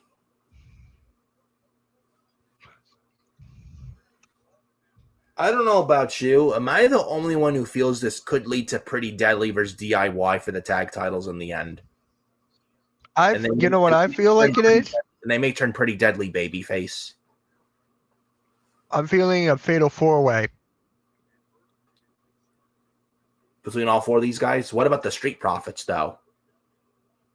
One of them's injured. But what if they're back in time for WrestleMania? I don't know. Make it a fatal 5-way. You can make it to a ladder match. Yeah, you could. You need a ladder match for the Mania. You need something. Did it last year, but it was 6 teams instead of 5. Yeah.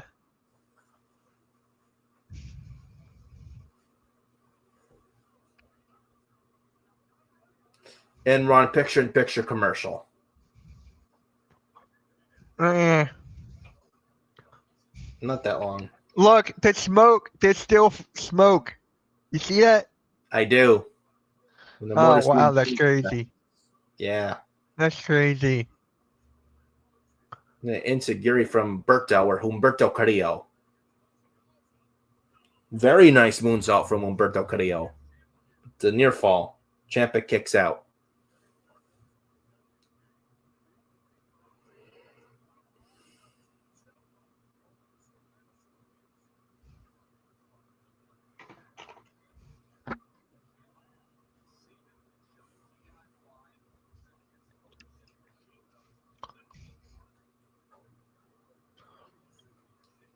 This happened the last time when there was a tag match with the smoke. Yeah? Whose entrance? Motor City Machine Guns. Yes. Yes, it was the Guns entrance.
This FAA turned away qualified air traffic controllers based solely on race.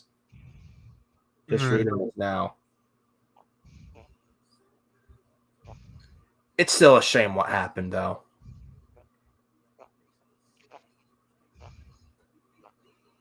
Very tragic. Again, thoughts and prayers go out to those affected by the Philadelphia and Dallas airplane incidents.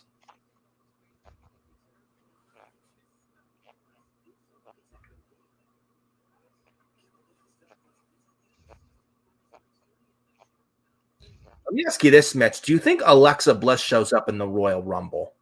I do. I know it's with her contract, but I see her. Yeah. I see her. There's a report that they're far off in contract disputes, her in WWE. But she could possibly show up in the Rumble. Maybe it's just so people don't know to keep it silent.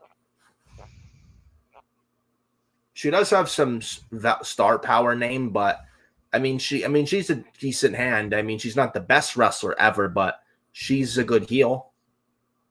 And if she's coming back, I would have her as the goddess, not as this with the Wyatt Six. I agree, because there's actually been an injury for the Wyatt, wasn't it? Dexter Lumis. God, what's his name? I think Dexter. Lumis.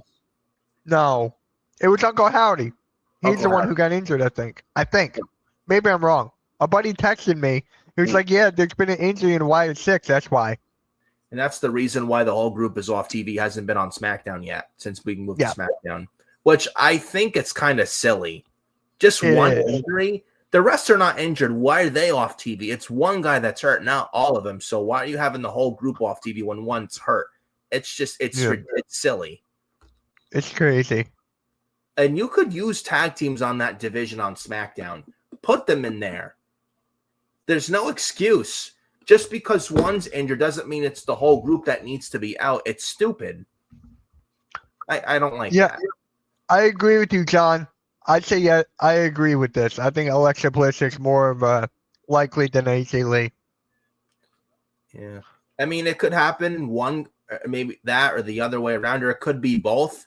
Who knows? This is why it's so good unpredictability for the Royal Rumble. That's what I appreciate with the Rumble, and that's what it's about, and that's what it should be about. We haven't felt like this in years, and I like it. You never know who's going to show up, so anything could happen at this point. Anything, as far as the Royal Rumble is concerned. Let me ask you this. I know it's highly unlikely, but I don't know about you. We talk about Royal Rumble surprises. Remember Mr. Kennedy back in the day? Yes. Kennedy. One of these years, maybe imagine he's a surprise entrant in the Royal Rumble. I know it's highly unlikely, but imagine. Because no one expected MVP to return in the 2020 Men's Royal Rumble, and it happened.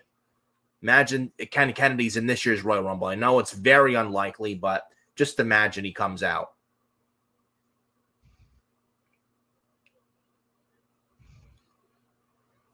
I think he's training wrestlers nowadays as well, is Ken Kennedy.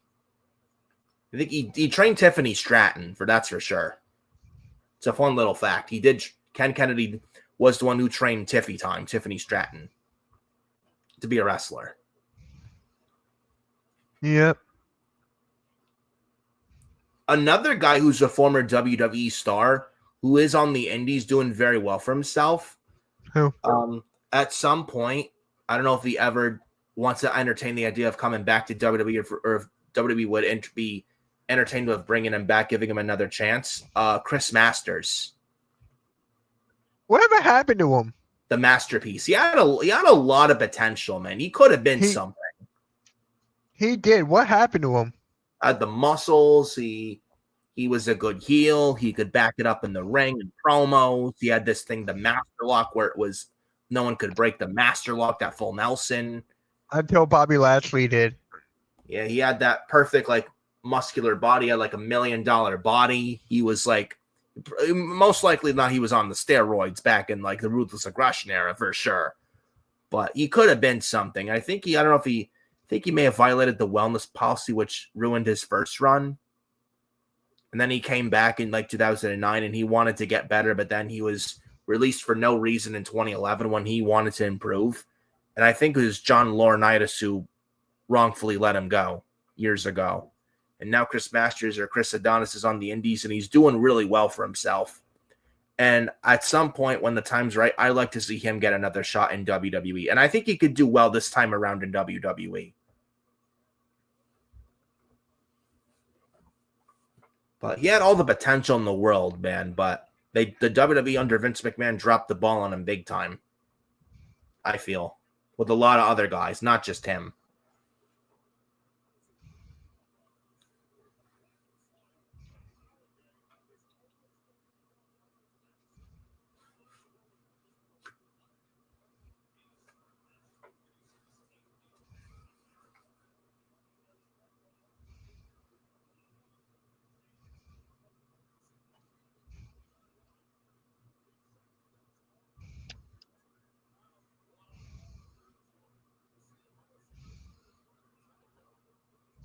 And Los Garza and the Guns not getting along, can they coexist? Oh, joy.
Oh.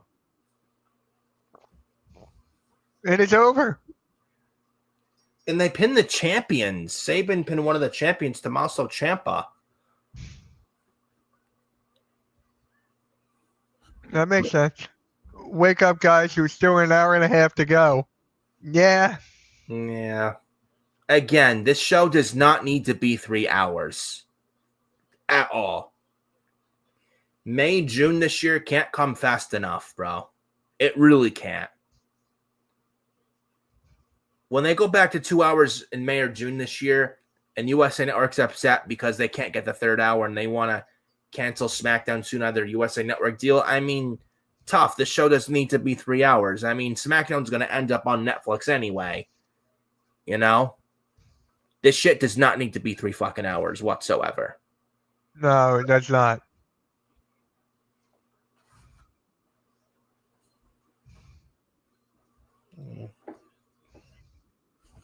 Something on my computer.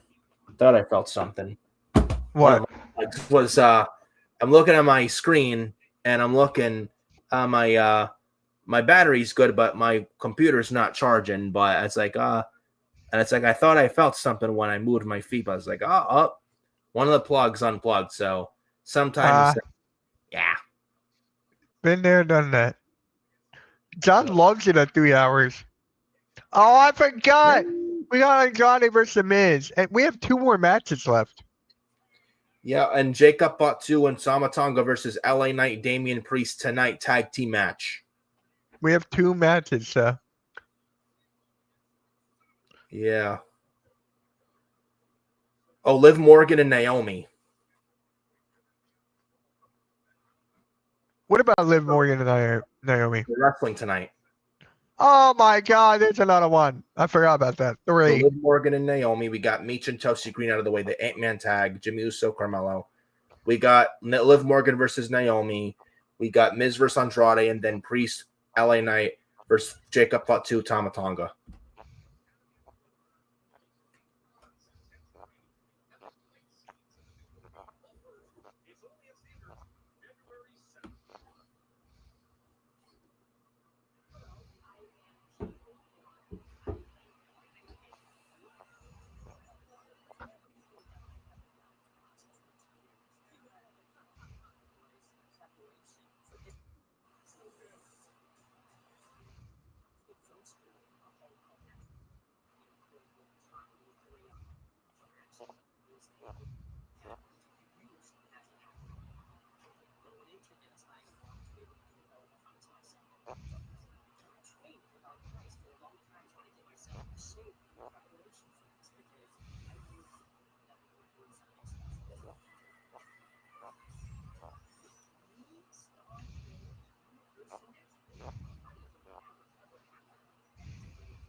Oh my. So, John, why do you love this being 3 hours? Because I do not. Yeah. Neither do I either. The majority don't really like this shit at 3 hours. It's too long. It's overkill. No wrestling show should be 3 hours. 2.5, I will take. 2.5 is the sweet spot, but 3, that should be only for PLEs, not a weekly show. Correct.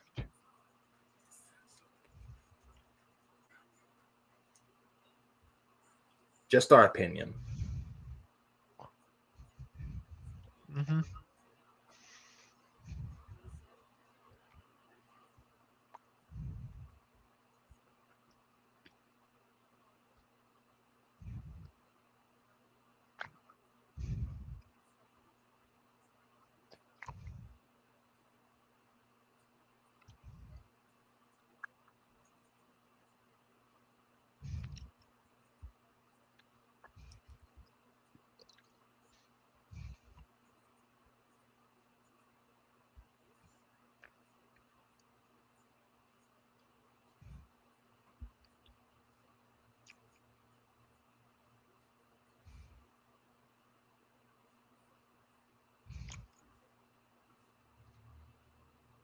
That's fair because you love wrestling. That's fair. Yeah, it's fair. Yeah, it's fair. I'll take that.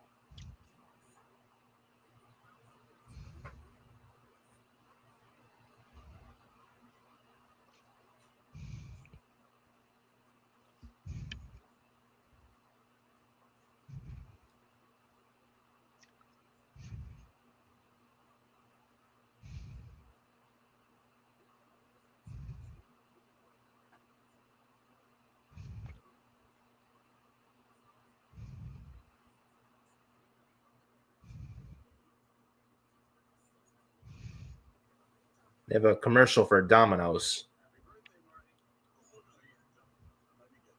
Not a big Domino's fan. I'm not. Terrible experience years ago. I got a pizza delivery from them. Took a couple hours to come for delivery to one of my places where I live. And it comes, and I swear, I kid you not, Mitch, it tasted like eating dog food. It was terrible. No flavor. Oh my God. It was awful. I didn't even put in the refrigerator to save for leftovers. It was that bad. It was terrible. That's crazy. It was legit like eating a dog's dinner, like a dog food dinner. Damn. That's how bad it was. Got like a meat lover's pizza, and it was god awful. And from that point, I was like, I don't eat from there anymore. Yeah, I believe that. Yeah. Mm-hmm. If you want real pizza, you got to go to a real pizzeria restaurant because they know how to make pizza.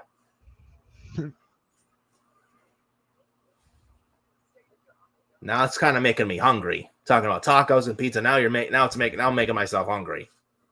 Yeah, me too. Boy.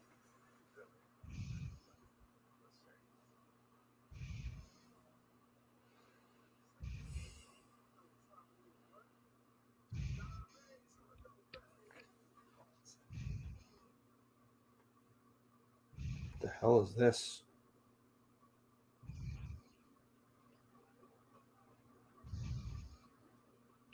Tamatonga's looking at those tag titles. Uh-oh.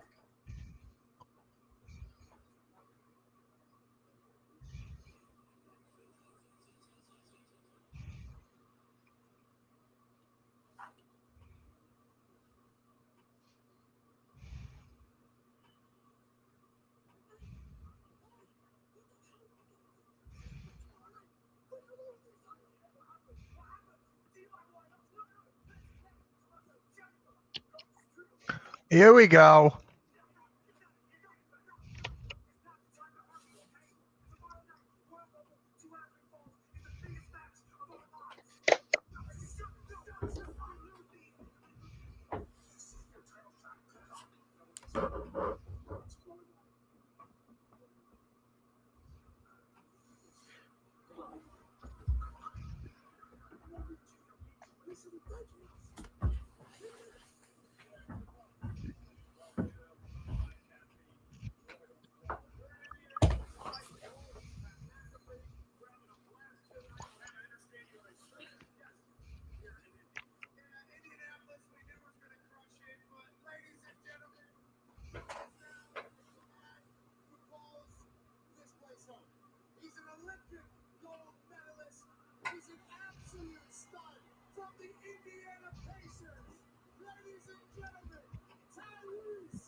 Tyrese announced by Pat McAfee.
They're not the best team in the league. God dang.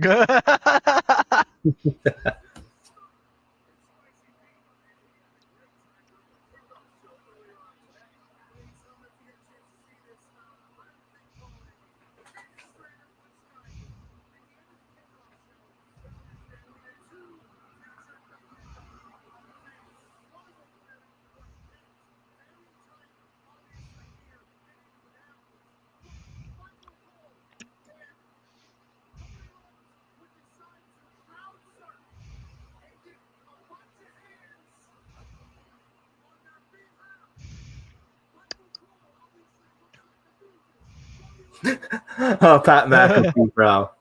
Yeah. Oh God, you gotta love Pat McAfee. I know some people don't like him, but I don't. I like him.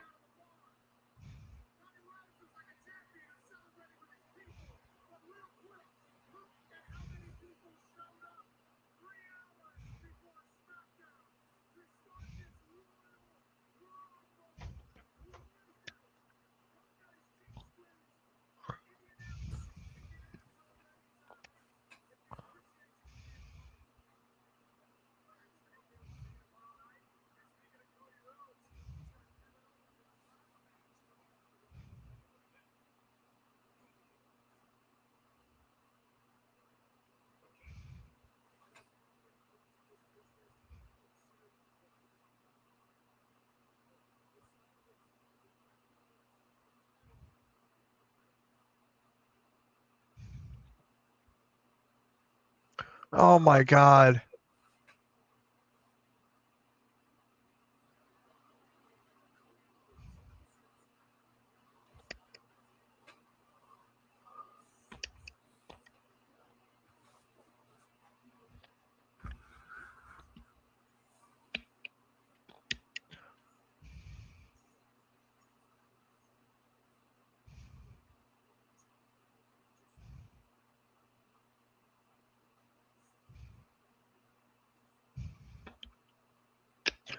Hopefully Randy Orton returns at the Rumble.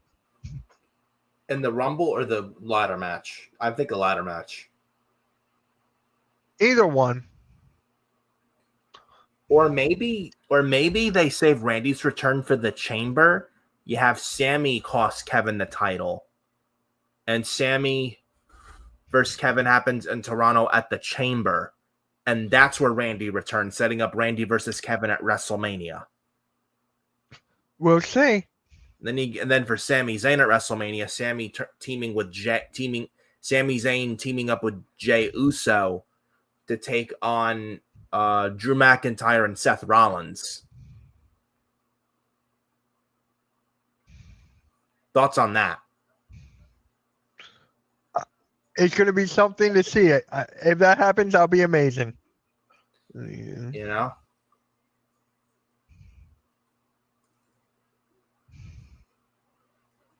I wouldn't mind that at all. Yeah.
All right. Who do you think will win, Liv or Naomi? I have a feeling Liv Morgan because she's been getting some wins as of late. So I think Liv Morgan to Yeah, I'm right there with you. set up Liv and Raquel versus Naomi and Bianca for the tag titles.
Oh my God.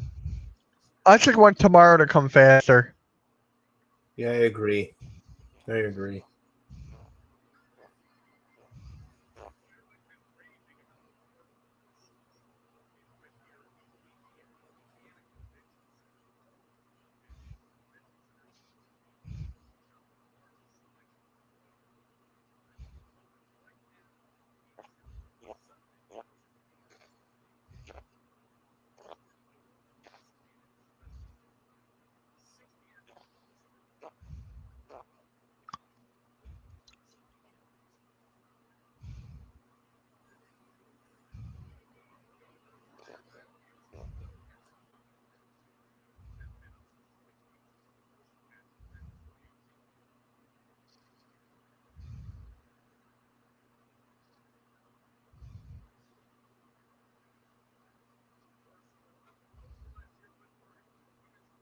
There's no Dominic Mysterio.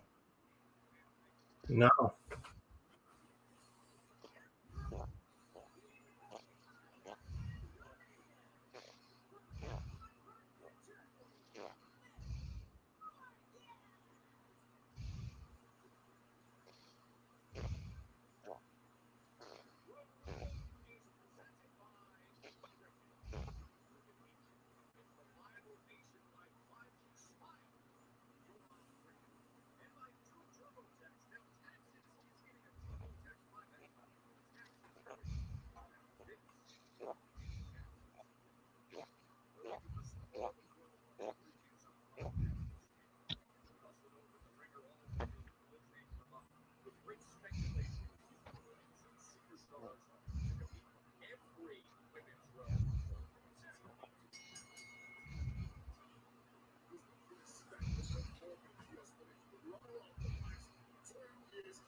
Oh, Ooh, distraction from Raquel Rodriguez. yeah. Kick out.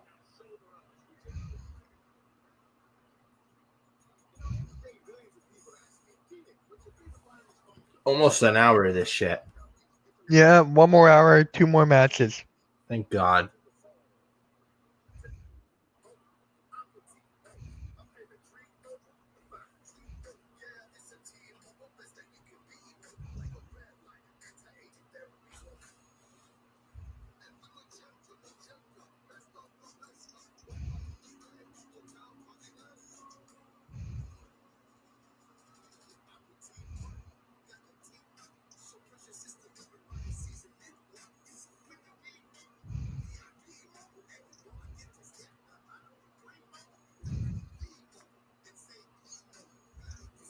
All right, come on. This commercial, man. I love Keenan Thompson, I do, but god dang.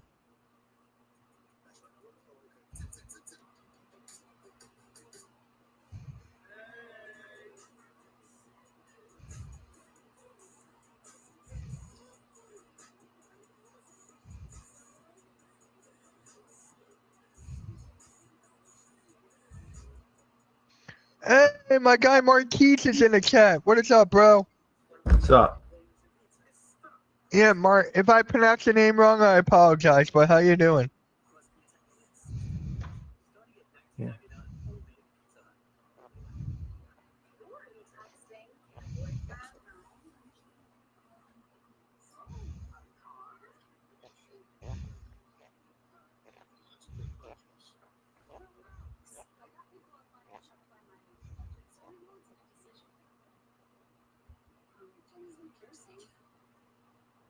Oh, you went both out. Okay.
Nope. This match is going to take a little bit. Yeah.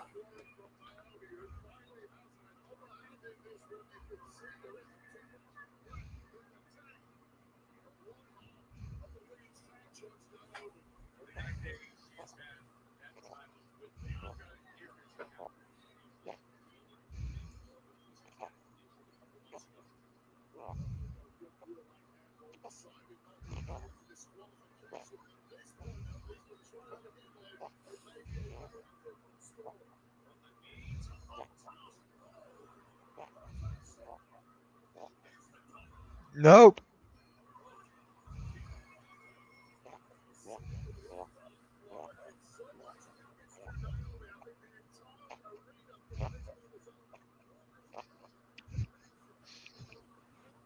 Oh, Saraya's or Paige, her contract ends in September. I did read that today, and that she said she's open to a WWE return. I'm fine with that. I mean, in the ring, I don't know, but as like a manager, maybe a backstage influence, I think would be suit her better. She doesn't need to wrestle anymore. She's done it all. I would have her as more of a backstage influence, in my honest opinion. But hey, I wouldn't mind her back. I'm sure Triple H would put her in the right position, and he got her much better than Tony Khan, for sure. I think Triple H wanted to bring her back when he took over initially in 2022, late 22, before Vince. Naomi wins. But Naomi won. Yeah, she wins. Big win for Naomi. Didn't expect that. I did not either. Big win for Naomi. I'm so cool with that. Something I didn't expect, but Raquel Rodriguez. I don't know why I just sucked Raquel Gonzalez. It's better, but Raquel Rodriguez attacking Naomi and Bianca Belair.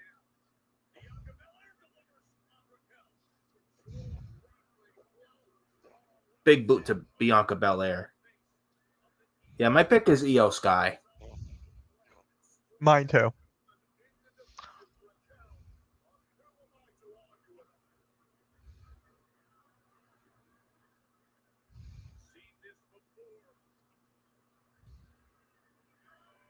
Oh, wow. Powerbomb double team from Raquel and Liv, with Liv landing on top of Naomi and Bianca. So what's the next What's the next PLE? If you're counting NXT, Vengeance Day, though, if you're counting main roster, the Elimination Chamber. They'll wrestle. Hopefully, they'll be at Elimination Chamber, maybe. Because I see Liv and Raquel taking the titles. I could see that happening. I would have them in NXT and have NXT just burn them. Oh, okay, that's fair. Yeah. I don't know. Here's Braun Strowman. Dude, that was crazy how Braun Strowman was beaten to a bloody pulp last week from Jacob Fawcett. Yeah. That was crazy. Some people I see complain, why could have been done with Jacob Fatu winning and then beating him down after. Why did this have to end it the way it did? Blah blah blah. I understand people's anger on that, and I get it. I get it completely. They could they have done that? Yeah, but I mean, you still got a very good beatdown. I mean, it would have worked either way, and I'm okay with what they did. Could it have been better? Yes. Would I have been upset if they done the other way? Would I have been upset with that? No, not at all. And I get where they're coming from. I enjoyed the beatdown. That's just me. But I respect everyone I else. did too. But I respect I everyone did too. else. But everyone else who has a different opinion. I respect your opinion.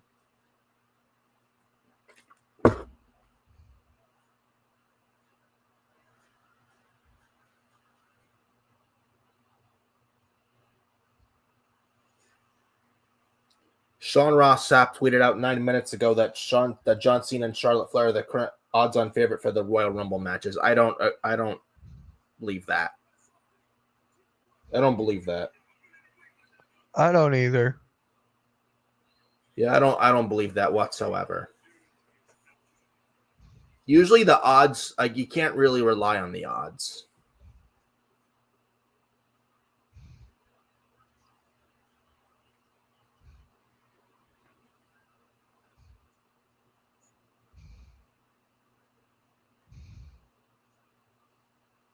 Here's the Miz. Oh God, this awesome one, the Miz.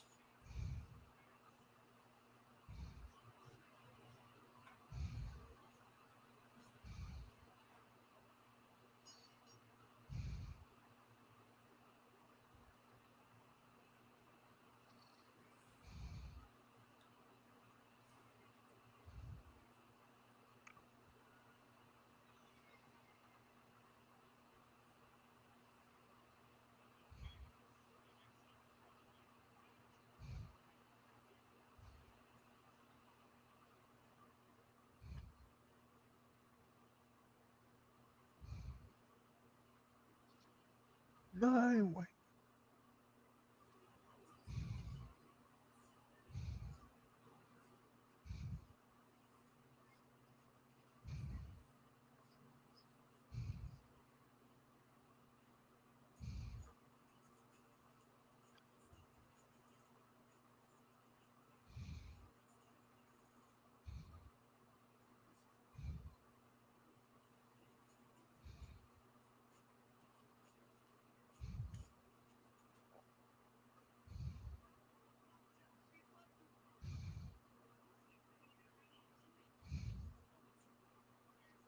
The others are saying Seth Rollins is favored or John Cena's favored or CM Punk. I don't believe Sapp at all. I don't believe anybody. I really don't. I don't pay attention to that. From Sean Ross Sapp. And this is what bugs me with the dirt sheets. They want to know everything within the company. Oh, they're not begging for a job. They want to know every single thing from the company from within because they want a job and they beg for a job and they want to have the roster by the fingertips. Like they're just begging for a job and they kiss ass and they're just shilling for the beg for a job and they want to know every single little detail what's in that company and within the company. Yeah. It's annoying. I hate people like that who just want to kiss ass and just want to be a shell and be just fucking woke like that. I hate that shit. I really do. Just a bunch of fucking yes men who don't call it like it is. They're a bunch of children. They're just in it for the almighty dollar. They don't care about the business or the industry. They don't respect the industry. They're just in it for a quick buck. And I can't respect that. There we go.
Why do I feel like this match is gonna go quick?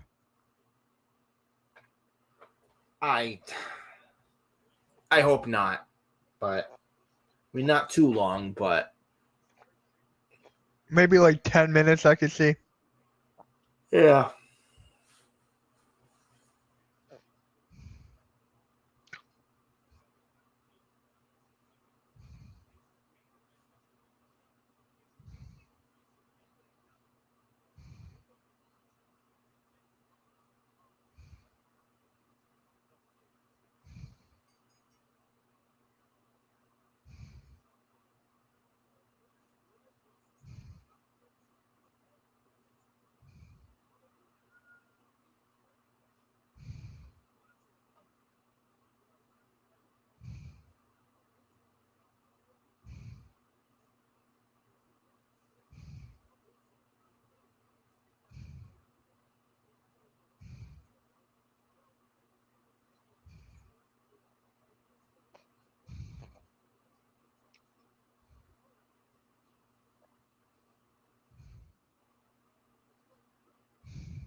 Hurricane Rana from Andrade.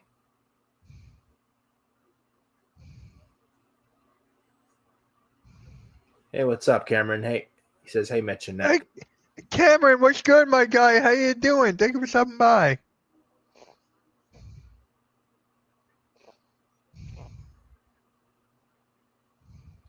Guys, I'm 7 subscribers away from hitting 200 at 193.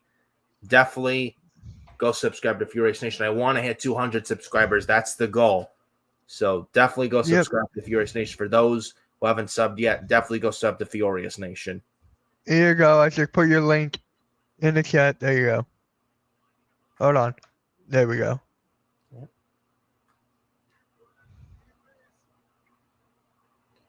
We're at 768 views from the last week's Smackdown shorts, bro. Yeah, my buddy, he's busy. 26 likes. Yeah, my buddy Nick, the one who does YouTube shorts, he's busy tonight.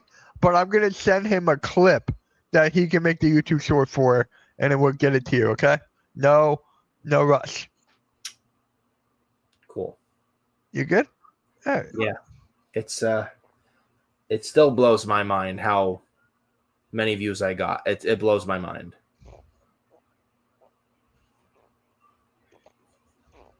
And we're on commercial.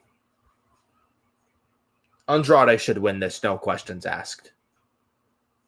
Miz is not going to beat Andrade, no fucking way. And he shouldn't.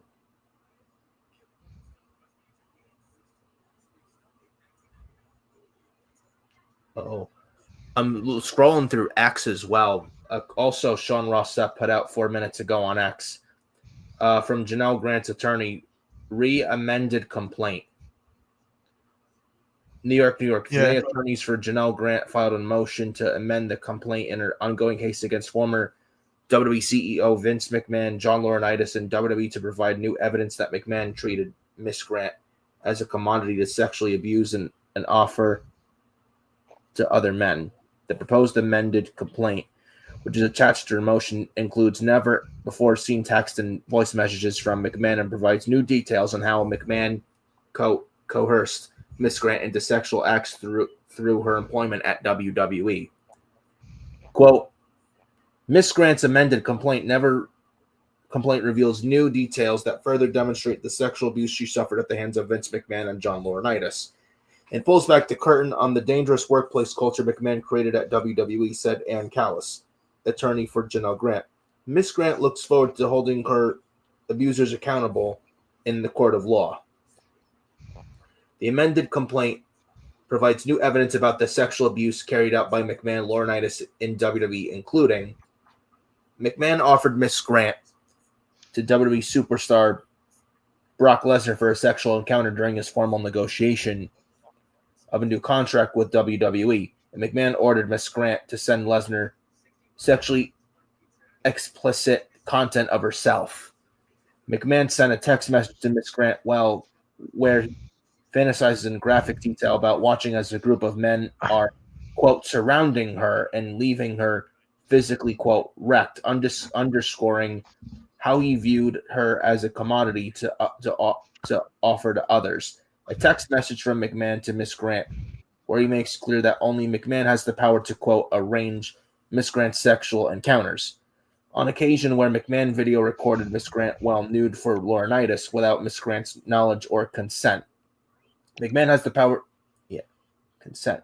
Details about this sham investigation WWE proclaimed to conduct in 2022 after it became public that McMahon signed NDAs with multiple women in which, quote, investigators refused to interview Miss Grant.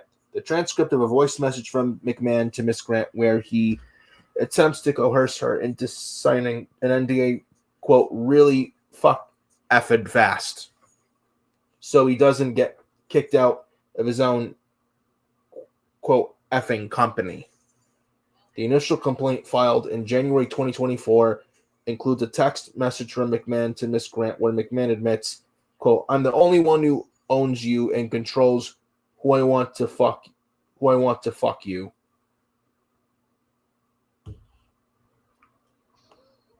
Yeah, wow.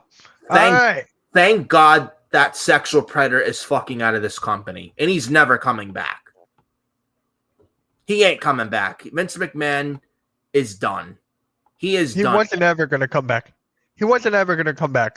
He tarnished his own legacy, bro. His own fucking legacy. All right, let's just get back to this. I'm glad he's out of there. Let's just get to this match, all right? Yeah, come on. I don't blame him. The Miz is not going to win. He's just a company man. Still has awful offense, bro. They got to reward him, though. They owe him a receipt.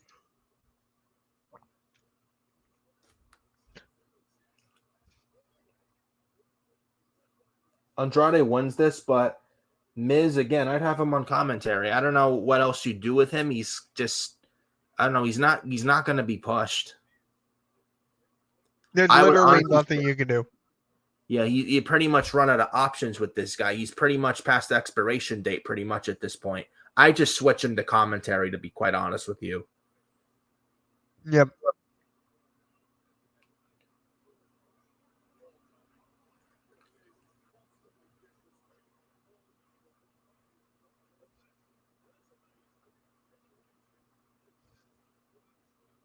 Running these from Andrade. Since Zelina Vega's now moved to SmackDown, I would put her back with Andrade. Yep. I would have her win the U.S. title, though. Yeah, not bad, but I would put her with Andrade. It's relive their NXT Black and Gold days. And Andrade was good with Zelina. They should not have split them up all those years ago. That was dumb to break them up.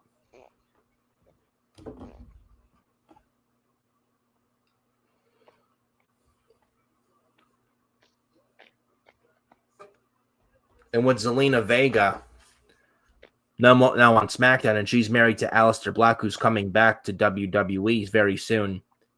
It looks like very much so Aleister Black's going to be a part of SmackDown, the brand he was on before he was let go 4 years ago. Good. That's where he should be. That's a former NXT champion. He's a solid name.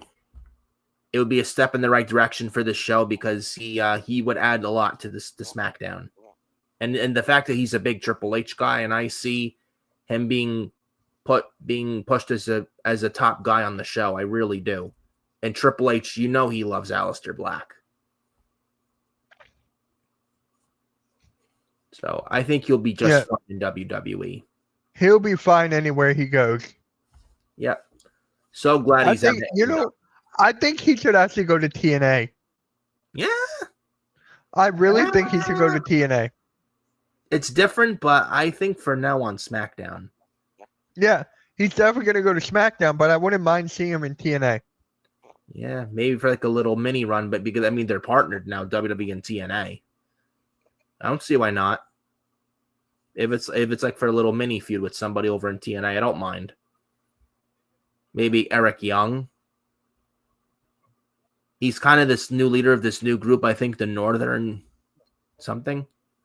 It was on Impact last night. Yeah. And I think he beat up Josh Alexander or something last night on Impact on Thursday night. He did. I watched it. I was shocked. That was kind of nice.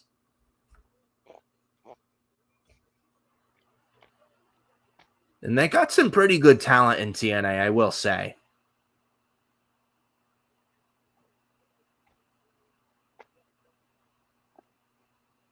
They got Wesley involved again with the Rascals. Yeah.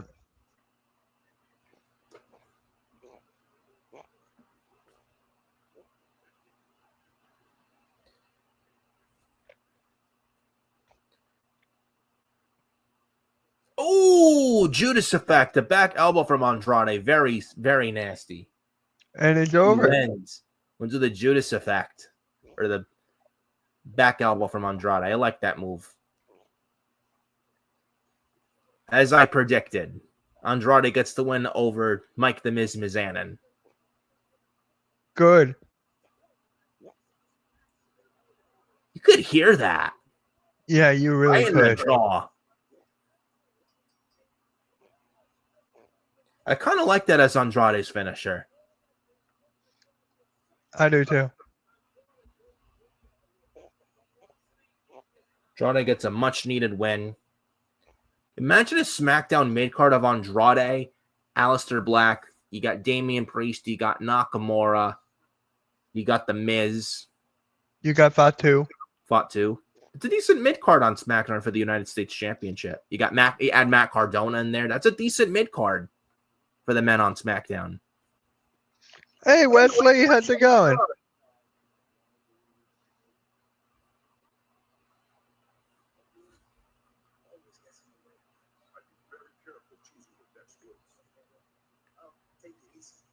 Santos Escobar and Damian Priest having a backstage confrontation.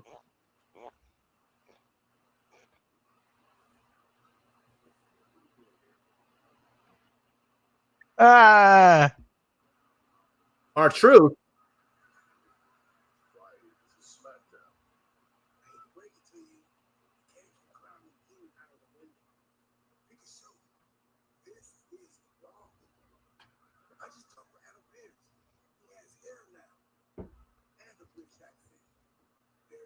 So R-Truth has moved to SmackDown. Yeah. He says, this is Raw.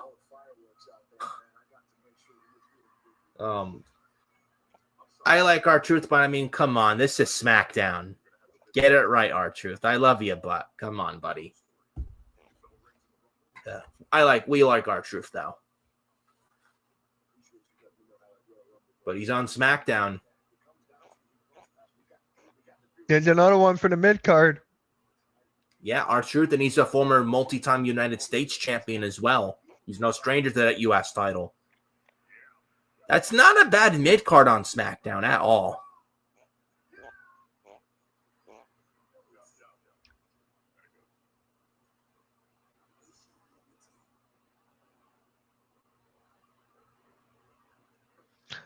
There's Tiffany. I was about to say she hasn't been here. And there's Zelina Vega.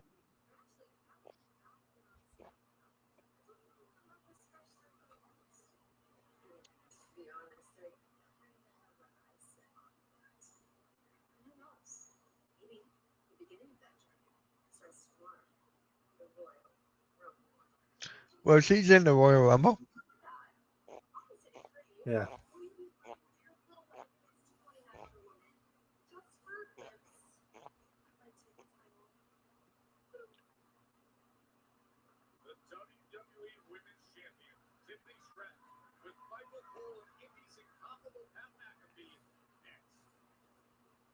All right, we got a Tiffany Stratton promo coming.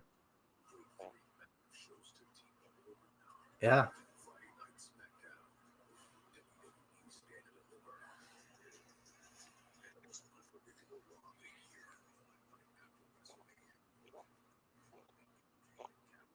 So Papa Roach, Even If It Kills Me, is the theme song apparently for the Kevin Owens Cody Rhodes Royal Rumble video package.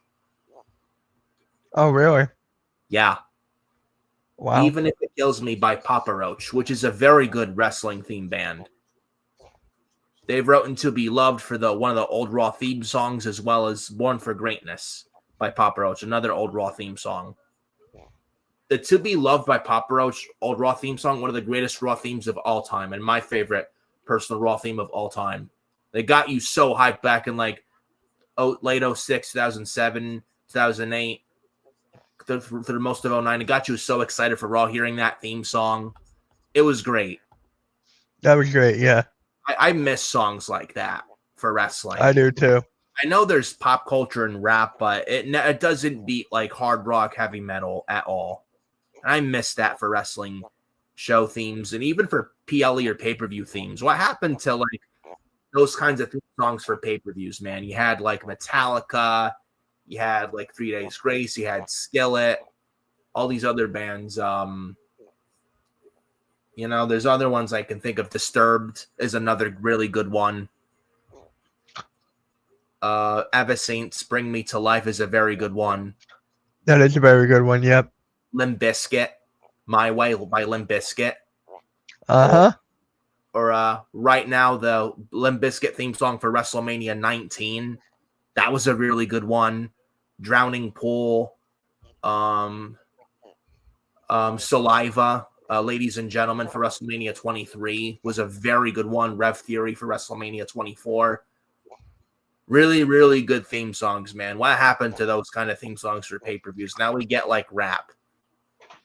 Now we get rap for WrestleMania for wrestling pay-per-views. I don't like that. Nothing against rap culture and music, but I just prefer metal, heavy metal, hard rock for theme music for wrestling pay-per-views and PLEs. That's just my cup of tea.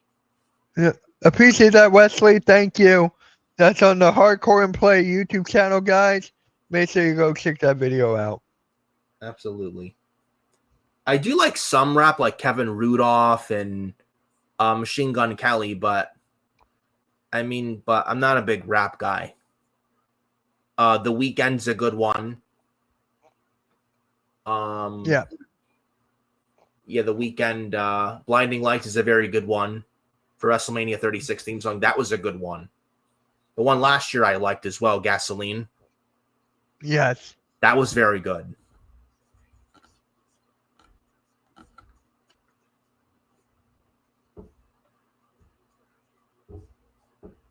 Pitbull, Give Me the Green Light was not a big fan of it.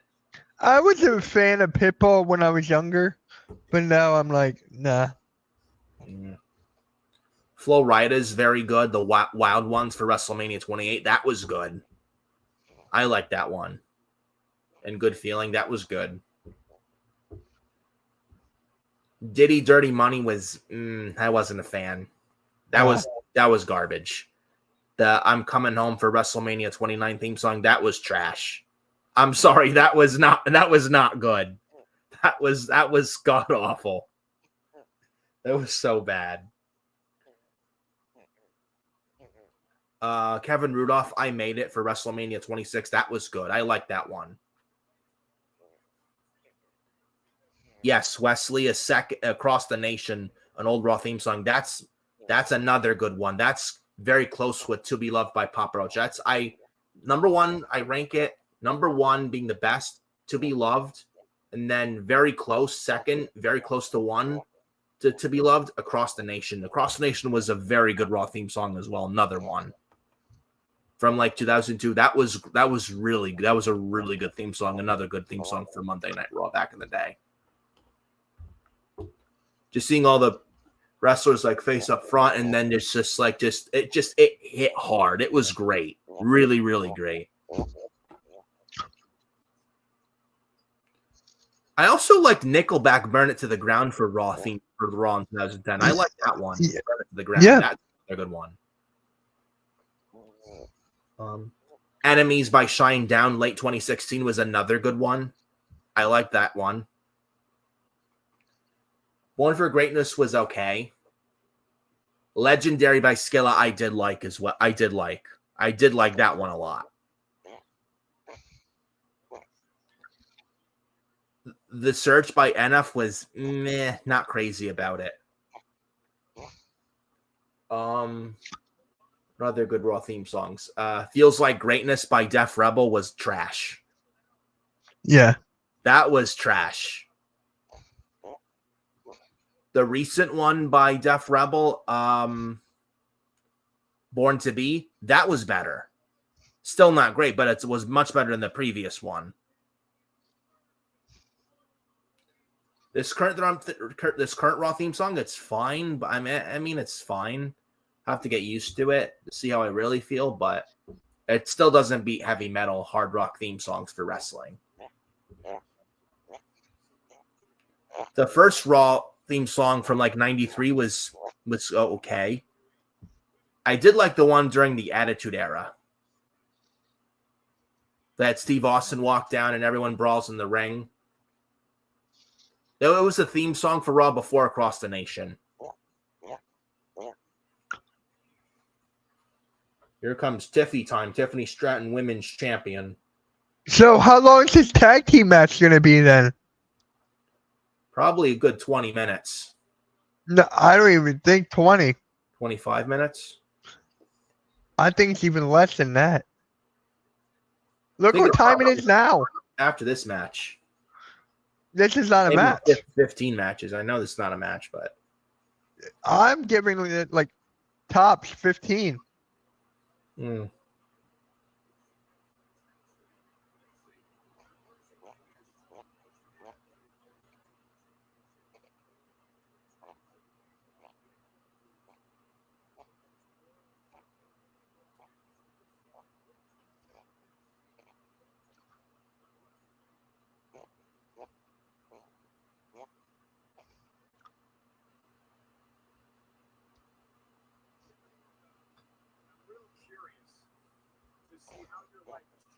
Hey, halftime. What's up, Billy? Halftime. It would have made sense if WWE brought back Across the Nation or Beloved. Yeah, burn it to the ground. Yeah, I miss the old music. Yeah. I miss the old music. Yeah, Burn It to the Ground, Papa Roach, Across the Nation. Those are some banger theme songs for a Monday Night Raw. Yeah. I missed that as well. I wish we had that back.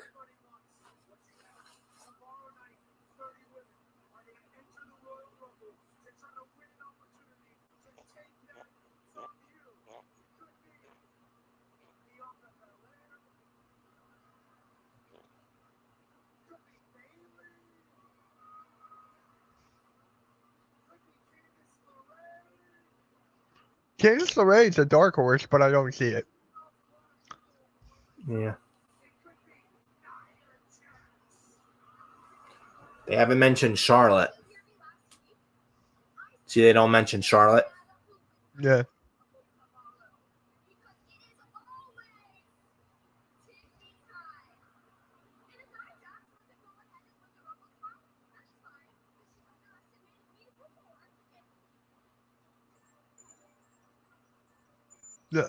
What the hell? Oh, Candice LeRae.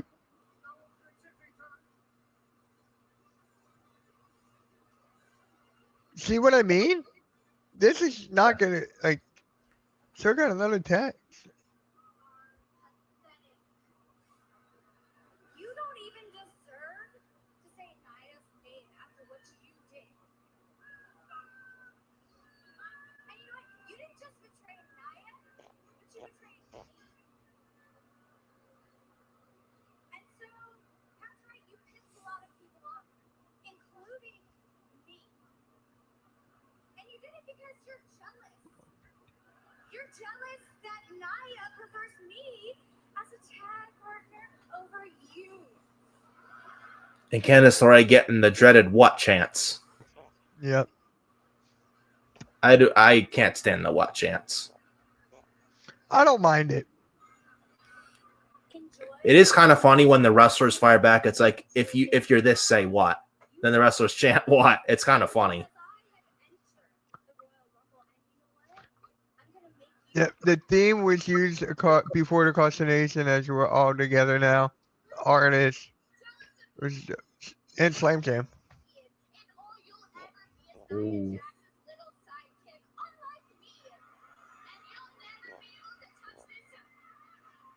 Oh, wow. Nia Jax squashed her own partner, Candice LeRae. The John Nijax. Oh no. Uh-oh. Samoa drop. No. Oh! Pop-up headbutt. Oh no. Ooh! Leg drop on Tiffany Stratton. Oh, come on. Annihilator. Here we go. Ooh.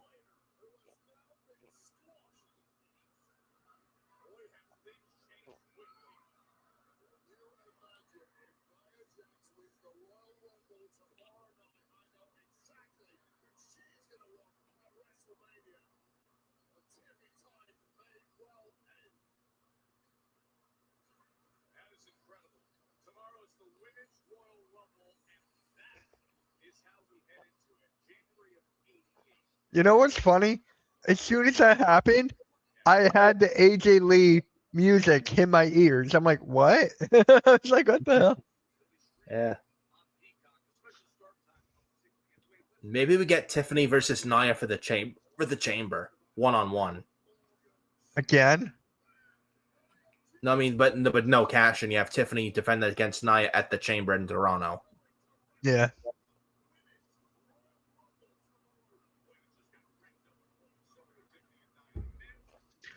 So I think the women's rumble is going to kick off the show. I think so too. I think the Rumble kicks off the women, the men main event like last year.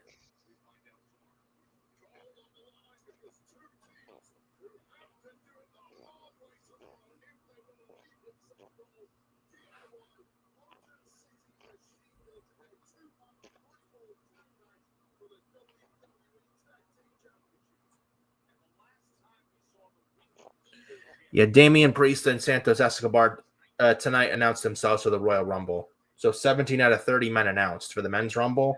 I thought Damian Priest already announced. I thought he already declared. No, tonight earlier he did. It's just like Santos Escobar. Yeah. 13 out of 30 women announced for this year's women's Rumble. Chelsea Green, Zelina Vega, and Candice LeRae announced entry for tomorrow's Rumble tonight as well.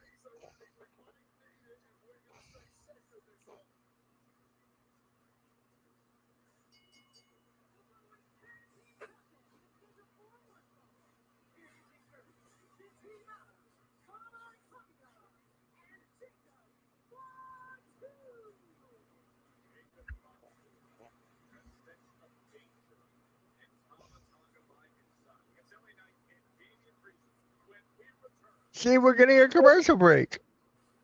Yep, 15 minutes this main event. Yeah, because we got picture-in-picture now.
We talked about banger Raw themes. Let's talk about banger SmackDown themes, man.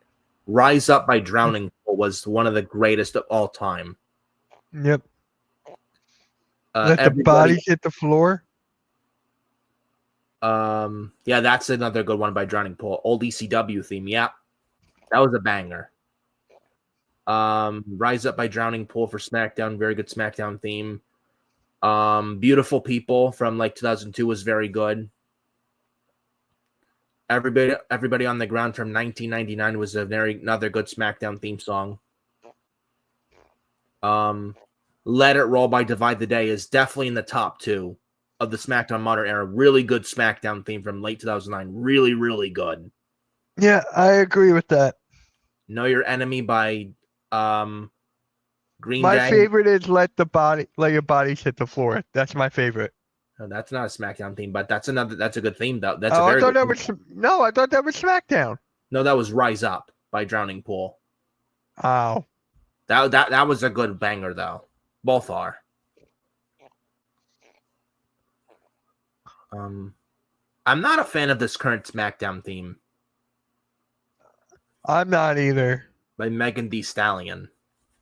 Thank you, Wesley, for sharing it out.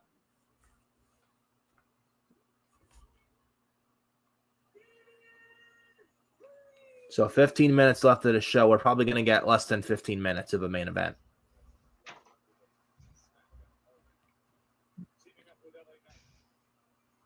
Now let me ask you this: do they end the show tonight with a lot of just people throwing each other over the top rope? The show preview for the Royal Rumble. Oh God! Am I the only one who thinks they may do that? Oh, that was the ECW theme song. Bodies by Drowning Pool. That was the ECW theme. That was a very good one. That was a very good song though. I think it was also the theme song for both One Night Stands in 2005 and 2006 for ECW as well. And when they relaunched ECW in 2006 as a third brand, they used that theme song for about a year as well. But yeah, speaking of which, man, that ECW relaunch was awful. It sucked. Yes. Yeah. It was not good at all. It could have been something, but it was a fail right from the word go. Uh-huh. Yep, RVD was pulled over along with Sabu. Big Show is ECW champion who was overweight, didn't want to be there. And he looked unhealthy, over 500 pounds. He was not healthy at all. Kurt Angle had left the company. Paul Heyman left at the end of 2006 because of that December to Dismember pay-per-view, which was dog shit. One of the worst pay-per-views of all time. It was so bad. Right. God awful. Yep, well, there was a lot of turmoil. I think Tommy Dreamer asked for his release, but he was denied it. And Vince McMahon and Paul Heyman got in a big argument. They butted heads constantly, and Heyman ended up leaving the company. And I didn't blame him one bit. There's a story that Heyman wanted CM Punk, to choke out the Big Show and take the ECW title off the Big Show, but Vince said no, and he wanted Bobby Lashley to win. Lashley won the title. He was a face, and he was booed out of the building.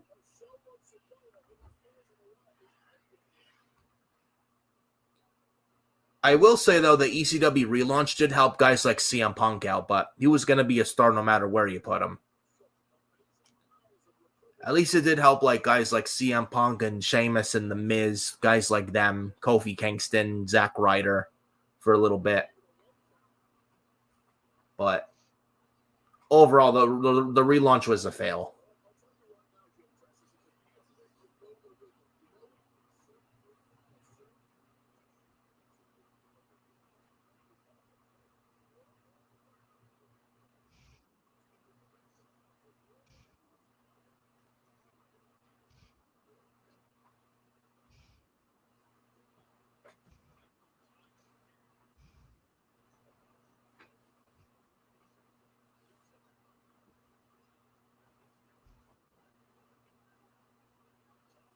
Not bad at SmackDown tonight. Really not bad.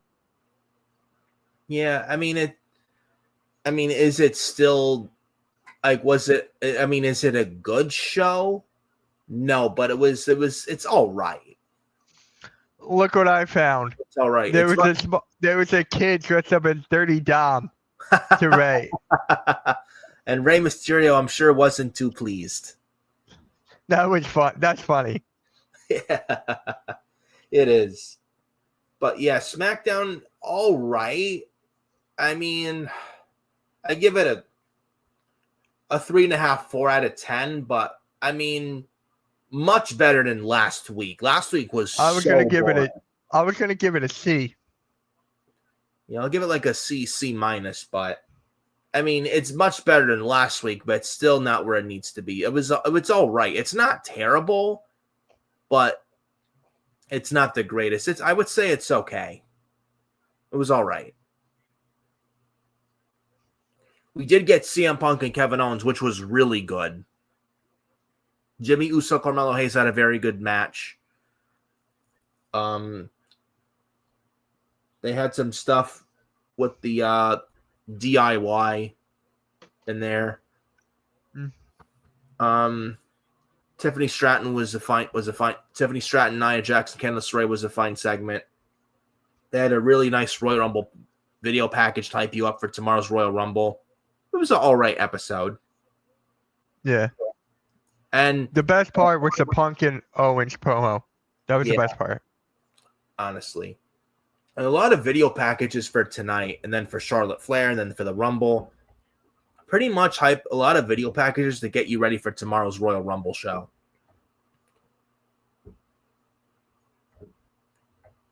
And a really good video package for Kevin Owens and Cody Rhodes as well. That as well.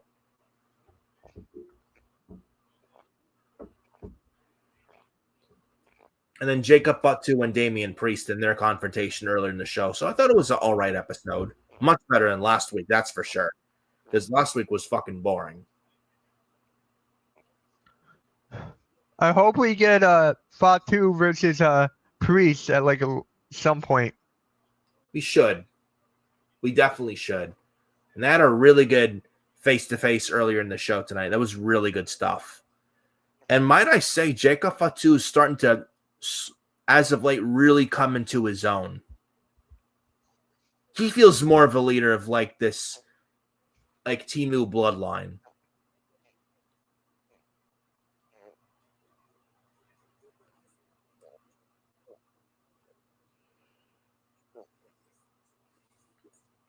Well, we're 10 minutes left in the show, guys. 10 minutes left of the show. 10 minutes to 11 o'clock. And guys, tomorrow's Royal Rumble starts at 6 o'clock, not 8 o'clock. Yeah. I thought it was 8. That is so... I feel like it's stupid, and I feel like it's not. Hey, at least you get... If the PLE starting at 6, man, at least it's a couple hours PLE. Hey, it gets done 9:30. I'll take it. Yeah, I think it'll be done around 10. Yeah, probably. If you want to include the post media scrum or press conference, which they'll probably most likely do. Yeah, probably end around 10 o'clock as a whole. They have the pre-show from 5 to 6, but the pre-shows don't really mean anything.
I'm not even paying attention to this match, honestly.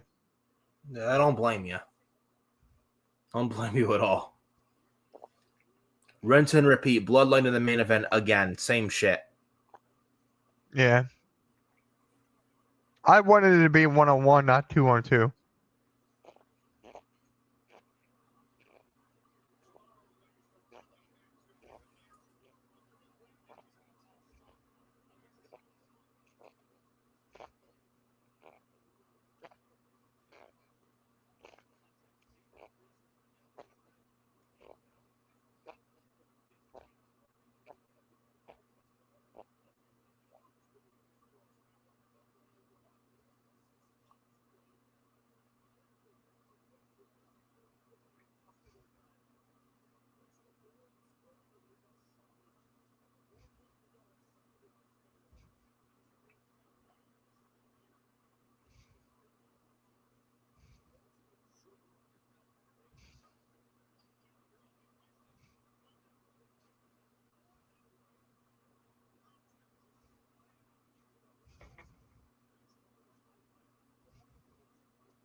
You're Damian Priest. Yeah.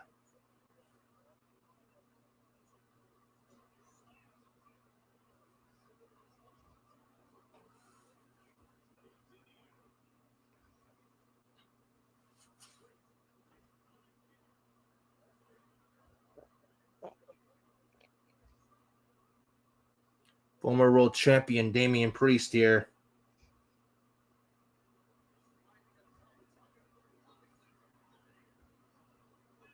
Tama Tonga flying over the announce table. Super kick on Jacob Fatu. Damian Priest. Fatu bouncing off the announce table. Thrown to the LED post is Fatu by Damian Priest.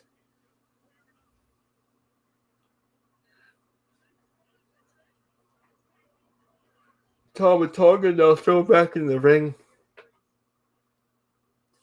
4 minutes left, almost going on 3 minutes now. Just ended already. I like Damian Priest. Oh, old school. Like an old school crossbody from Damian Priest. Little old school Undertaker there.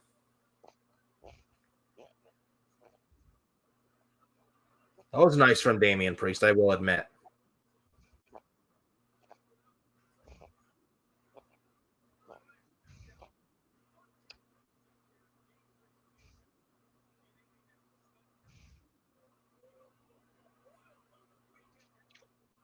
All right, guys.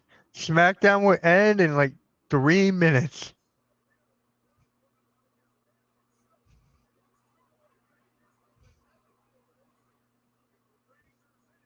Yeah. Oh, Razor's Edge. No. Tama Tonga's got him on a sleeper hold. Tama Tonga's got Damian Priest on a sleeper hold. Damian Priest down to both knees.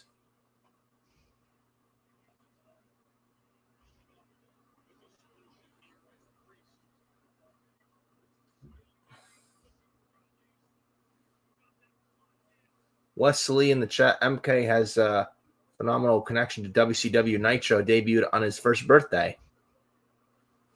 On 1994? Oh, wow.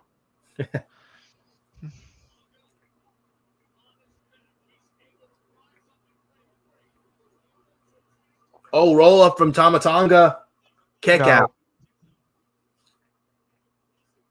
Oh, what a right hand from the former world champion Damian Priest and a headbutt from behind from Jacob Fatu. Jumping DDT from Tama Tonga. LA Knight breaks it up. And LA Knight taking out Jacob Fatu with a running boot. Oh! LA Knight, Jacob Fatu go over the timekeeper's area. Right over the barricade into the timekeeper's area. And Damian Priest, Tama Tonga in the ring now. What's Tama Tonga thinking here? Tama Tonga runs the ropes. Uh-oh. Went for a sliding clothesline to Tama Tonga. Damian Priest caught him right by the throat. Uh-oh. South of Heaven chokeslam. No. No. Countered. Oh, what a clothesline from Damian Priest. Straps down. Here it comes. Damian Priest. He's got the crowd fired up. Damian Priest here. He's setting up for the kill. All rise for the former world champion, Damian Priest. Damian Priest has got Tama Tonga by the throat. South of Heaven choke slam. This is it. 1, 2, 3. Damian Priest. All right, guys. Win. There you have it. Smackdown is just about to conclude. We will see you tomorrow night for the Royal. Wait, hold on. Oh, super kick Part two from with the super kick. Post-match. The Samoan drop from the Samoan werewolf. All right, come on. Just end it. Just end this. Go to the end credits. Moonsault from Jacob Fatu. I like that. And Jacob Fatu stands tall on the SmackDown Go Home show for the Royal Rumble. All right, guys. We'll catch you all later. Hit that like, hit that sub. I'll see you tomorrow morning. Nick will see you tomorrow night for the Royal Rumble. And don't forget to subscribe to the Hardcore Play and Rewind. Subscribe to Nick. Subscribe to me. Subscribe to the Hardcore Sports Network. We are out. Peace, guys.